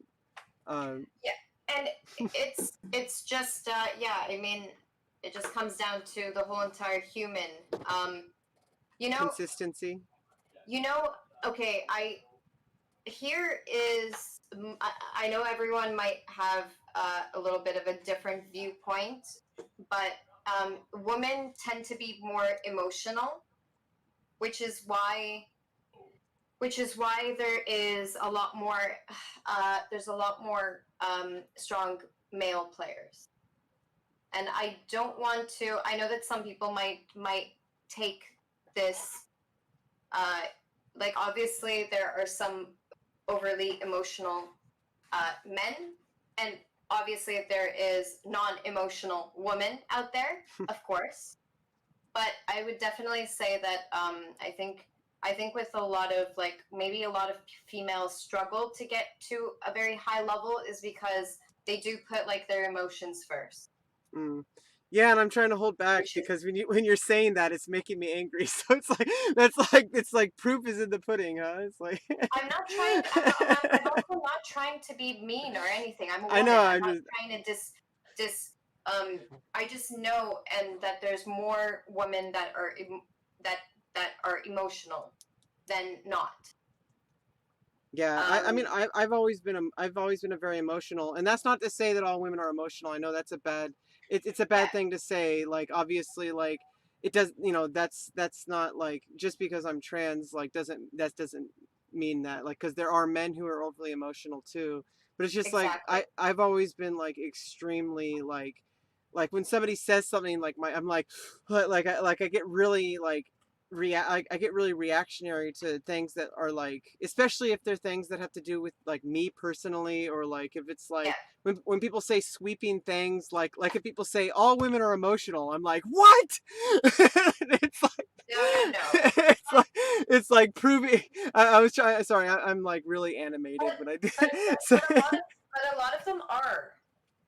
That's but a lot of them are, and I'm not saying emotional as in like start crying and stuff like that, but it's just that men are tend to have this better way of like putting away a problem to the back of their head. in a box No, honestly, like I mean, it is kind of true, yeah and I've it's never understood men and it, yeah. So because for I'm not. me it's like this big giant ball and you like you pull on it and then like you think about that thing somebody said like 10 years ago except the guy you're talking to was like I don't even remember what I had for breakfast hands up in the air and Yeah, it's like what you said that like 10 years ago and now you're saying this and it's like I, but I mean like I don't know I've known that for a long time about myself that I don't think like most men because I'm not a man. So it's like yeah, and so as I mentioned, that there are there's obviously like vice. It's just that if you are emotional in chess, you really need to not do that to become a good chess player. You need to be able to like put whatever shit is going on in your life, you have to put it away. You need to, and not too many people can do that. Like it's like the same thing as me. I envy some of the streamers who and I'm obviously not going to mention any names, but I envy the people who can lose like 10 games in a row on stream and not want to like start swearing because like I'm so sorry, but I like just a week ago, like I lost 5 games in a row from Crazy House, and I went on a tilt. I don't know. I envy people who can just let that slide and go on to a next game. I mean, you know, there's got to be like a swear somewhere. well, like first 3 games, I was fine. I was like, you know what, this is fine. But it was like, oh, once it got down to the fifth one, I told everyone, hey guys, I'm not in the mood to stream anymore. Like that's it. Like I can't, I can't pretend that this is not bothering me Mm. anymore. Yeah, And then I that's not just exactly. I Realistic. just don't I just don't stop my stream. I just keep going anyway, and then I like shout at people. No, and see, you could do that, but like I just know myself that I'm not gonna enjoy chess. Like I'm just not gonna enjoy chess anymore at that point. So I'd rather take a break, right? So if you Mm. don't need to take a break, then obviously don't take a break. Yeah, I mean, I lose a lot of games. If I quit streaming every time I lost a game, I mean, I wouldn't even. It would just be like a 2 minute stream. Like, hey, I lost. We tried. Bye. Exactly. But Okay, you're so obviously better. So. here, rook takes b2 was played. And then once everything is safe here for white starts aiming towards this pawn because they don't want to capture yet with the bishop because they still don't want to give up this pawn on e2, which can help put a lot of pressure on the f2 pawn, right? Just give compensation, some sort of counterplay for black. So instead, he attacks Yasser Serouan attacks this pawn with another piece. So now he brings in the last piece into the game. And what do you think he played? Uh, Rook d1. Yep, rook d1. Yep. So finally, after castle, he can get the rook into the game. Okay, so now after rook moves here and the pawn is the only way for black to not lose the pawn, like a full pawn, is actually play rook to d8. So this is with the idea that, of course, if I decide to capture, I still lose this pawn on e2. Mm. Okay? I still lose it. Okay, so here, what's the first thing that comes to your mind? There should be, once again, an alarm. When the queen and the rook look like this. Well, a bishop can attack, but Okay, bishop, but there's no dark squared bishop, so yeah, you need to yeah, scratch that out. yeah. That's what I was about to say. Okay, okay. It's a good thing we're on the same page. It's like, Yay! that's a good sign. If I'm thinking like that, and um, well, if the rook and the queen are on the same diagonal, I want to get in the habit of teleporting pieces. You I really want you to get into that because that will give you so many plans in the game. Oh, this piece would have been perfect here if it could have gotten there. Okay, rook was rook on c8. Is there anything else that you would have teleported? Maybe something that you can teleport so that you win material for white. Oh, yeah. There you go. I know. So like automatically, just looking at the queen and the rook that way. Yeah, I start looking about. Yeah, exactly. So that is what Yasser Serouan played. Once he saw that the rook was on d8 protecting, he knew that he can't capture the pawn on d5. But You just blew my mind. My like the fact that I was just like, okay, like those moments where you just see the yeah, board differently, like you see yeah, everything differently. As soon as I clicked here, and then I realized bang bang, and I'm like, oh shit, yeah. like what the hell? And not only that, notice how once we've castled, so before the knight on b3 was very important because it was defending the squares earlier, right? From all of the different checkmating threats and nets. But since our king is castled now, this knight is actually a little bit misplaced. Like, what is it doing? Now it's just kind of looking at nothing. It's just looking at squares potentially that it can't go to, or squares that it downgrades, right, itself. So instead, like, let's move it to a square. Like, this is what I was saying. You move your knight. Obviously, knight c6 is a cheapo, right? But you've made your knight a lot better. Now you have ideas of maybe playing knight f5, maybe still playing knight c6, depending on how he moves. But you've made this piece better from b3 to d4. So even though yes, this is a cheapo, and most likely your opponent will see it, but you have made your piece better. There. Yeah. So there's queen d6. Queen d6. Be careful. The queen is actually busy defending this pawn. That's what I was saying. That if you look at the whole board, if you look at the whole entire board, you will start like seeing these things that you have to refresh your memory after every move. Like, why are the pieces where they are, and what are the threats and everything. So the queen is busy defending here. Okay, so this is a threat. Now, what can black do to stop it?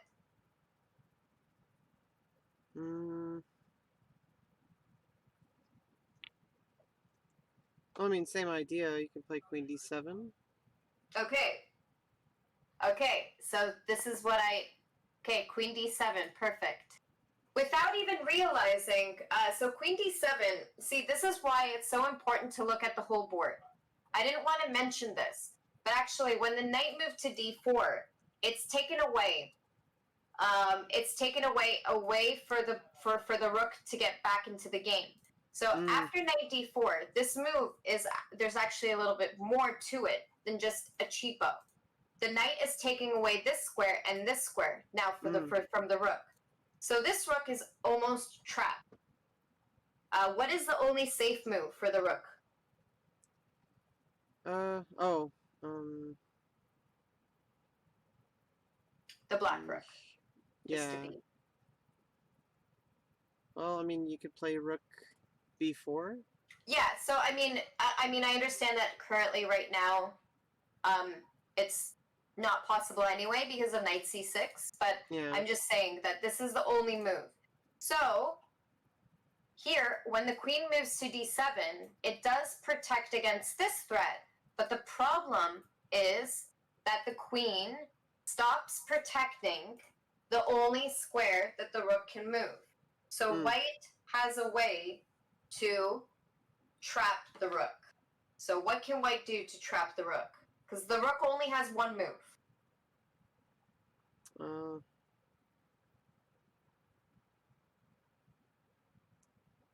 Queen a3. Yeah. Queen a3. And I mean, black would have to play something like rook b5 so that he at least gets a knight for the rook. But then what I love about having two pieces for the rook is that if my opponent messes up, and with two pieces, like a lot of the time, believe me, like if you have two pieces, your opponent has a very high chance of getting under a fork, skewer, pin, one of those. And the problem is that once the rook is gone, now white is actually up a full piece. Yeah. Okay, so what I am going to be, okay, so here in the game, rook d7 was played. Now, I'm actually gonna assign you a homework in this position. Ooh. Okay. Okay. If you want, you can do a screen capture, or well, you could do this maybe after. So in the game, knight c6 was played, but I want you to think about it, and I want to ask you, like, I want you to think about it, and why isn't black worried about queen c8 check? Okay, so that's going to be your homework. Yeah, and I just downloaded the image, and I can get the and the PGN. Okay. So. Okay, because in the game what was played, what was played was rook d7, and I know that it might look potentially worrisome because there's like queen c8 and knight c6 coming, but I do want you to look at all of the possible scenarios, okay, for black. Yeah, and I'll write them all out into like a PGN or whatever. Okay, perfect. I hope that's okay. I'll show you how studious I am. That's my superpower. I'm super studious. Okay, and I'm happy, and I'm glad that you are also able to analyze. The rest of the game is going to be really, really interesting, actually, because like later on, there's going to be a sacrifice, and then there's going to be this really, really nice ending attack that Mm. Sarah one had. Yeah, and Um, very nice. luckily I've never seen this game before, and obviously I'm not going to cheat and look at the game. So, Thank you. because I feel like the whole purpose is like we're looking at a game and trying to learn from it. Exactly, exactly. Um, okay, I need to go start making dinner and feed the man and me. Um, Yeah, food is definitely useful. Thank you so much. I'm sorry it took so yeah, much of your time. no worries. Um, I mean, as I said, I chose to be here. yeah, well, I'm glad. Yeah, and some people popped in, and I'm sure they're thankful that you answered their questions. Um, Yeah, I, yeah. I, I also and the one thing it's funny is like I'll be thinking something for like even before we started the stream, and then I didn't ask it because I didn't want to waste time, and it's a stupid thing too. It's really stupid. You'll say it's stupid, because it's meaningless. It's not really meaningless, but it's like okay, I need to stop. Now you're wondering what it is. Now you're like, what is So, it? So it's about my voice, like does it sound super masculine to you? And I want no, to be brutally honest. no. Okay, because I get super dysphoric about it because I'm like my voice is super masculine. I'm like masculine, but it's like I don't know. I'm not even. This is how I've like pretty much always talked. I'm trying to feminize, but it's like that takes a I don't long know. time. My voice was actually always told to be more on the um deeper on the deeper side. So I've I mean I've never had an issue with someone thinking that I might meet someone else, but Well, um I'm gonna try to talk like a man right now. Maybe it'll sound weird. Hi, how's it going?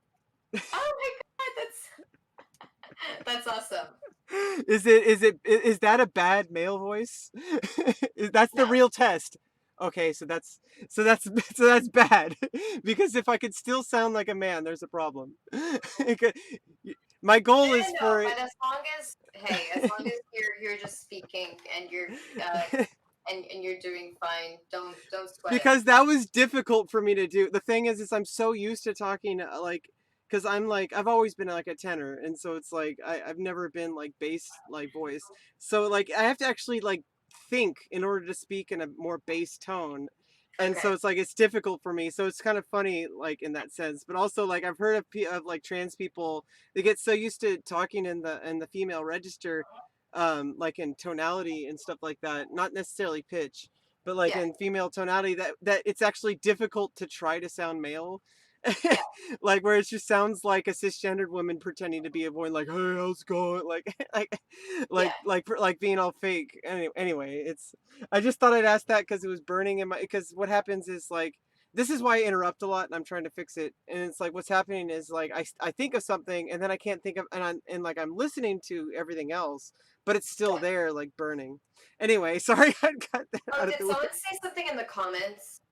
No, it's not that at all. It's just Oh, something okay. that it's something I said to myself in my own Oh, okay. comments in my in my own brain before the No, stream. because I also know like with I'm like I've been very lucky that the past like week or two that I've gotten into streaming like regularly. I haven't streamed this regularly in a very long time. That I haven't had too many haters because usually haters actually are the ones that turn me off about streaming. It's just kind of like um I get really I get really really annoyed. Yeah. But now people don't really care about like me being sucky at speed chess because the ones that are there to watch me, they're not there for me to win every game in speed chess. They're there to have a good time, right? So Yeah.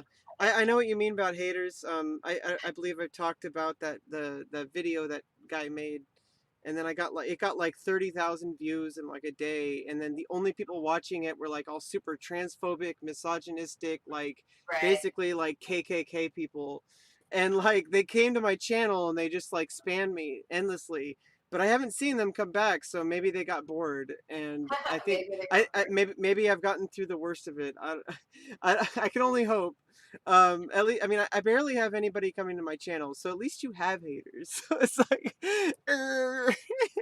Yeah, but I mean, they can be very, they can definitely be very mean. So yeah, I know exactly what I just ban them.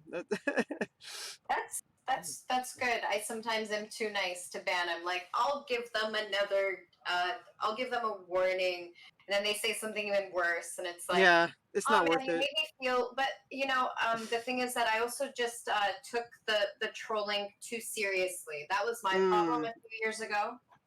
I took it too at heart, but like now I'm like, fuck everyone. I'm like, yeah, I know exactly. myself. I know my self worth. So Well, people who respect you won't be doing what they're doing.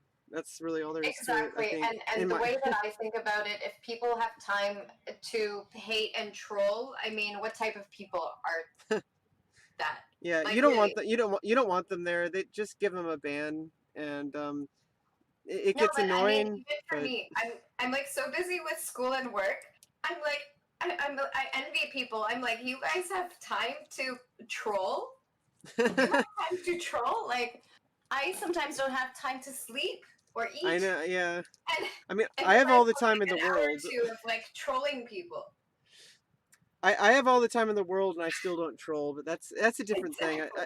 So I it's, think it's just because I care about people. That's, but and like I care about you, and you're hungry, so I need to exactly. Okay. Well, stop stealing you. oh, and also, please don't be shy to message me throughout the week, and I will try to ask you.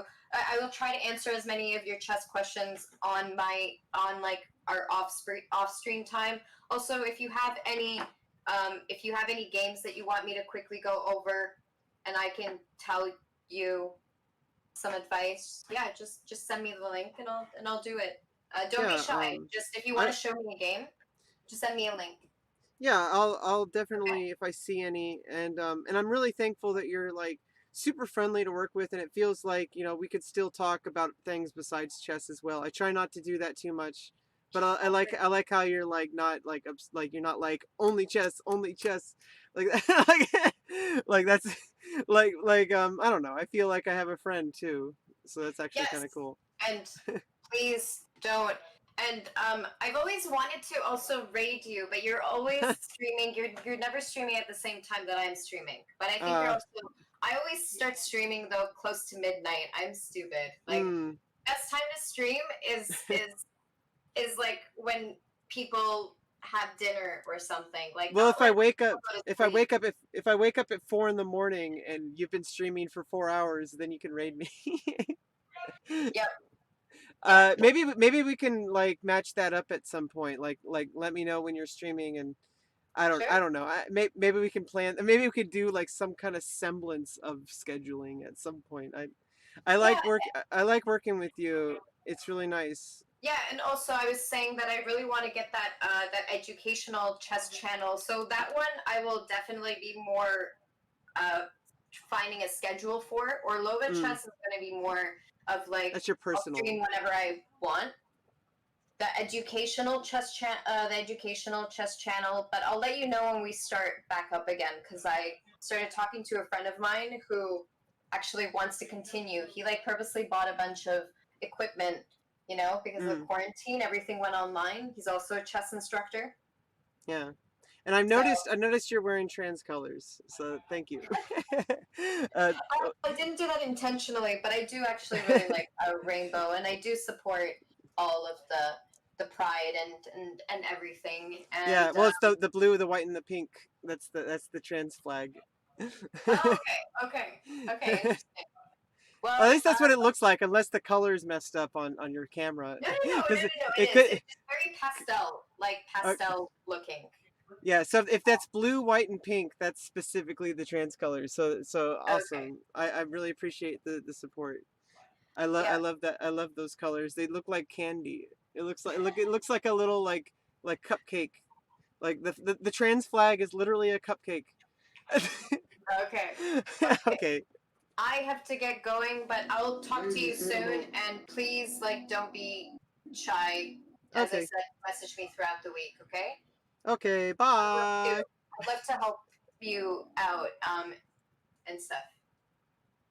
All good. Okay. Bye. Bye. Well, that was nice, you guys. That was a really interesting lesson. She really is awesome. It lasted 3 hours, you guys. She was so good about that. That was so awesome. She was on for 3 hours. That's super awesome. I'm super tired now after all that. Um, I cannot do any more streaming at the moment. I'm going to have to end the stream. You are so cute. Oh, thank you, Dr. Hate.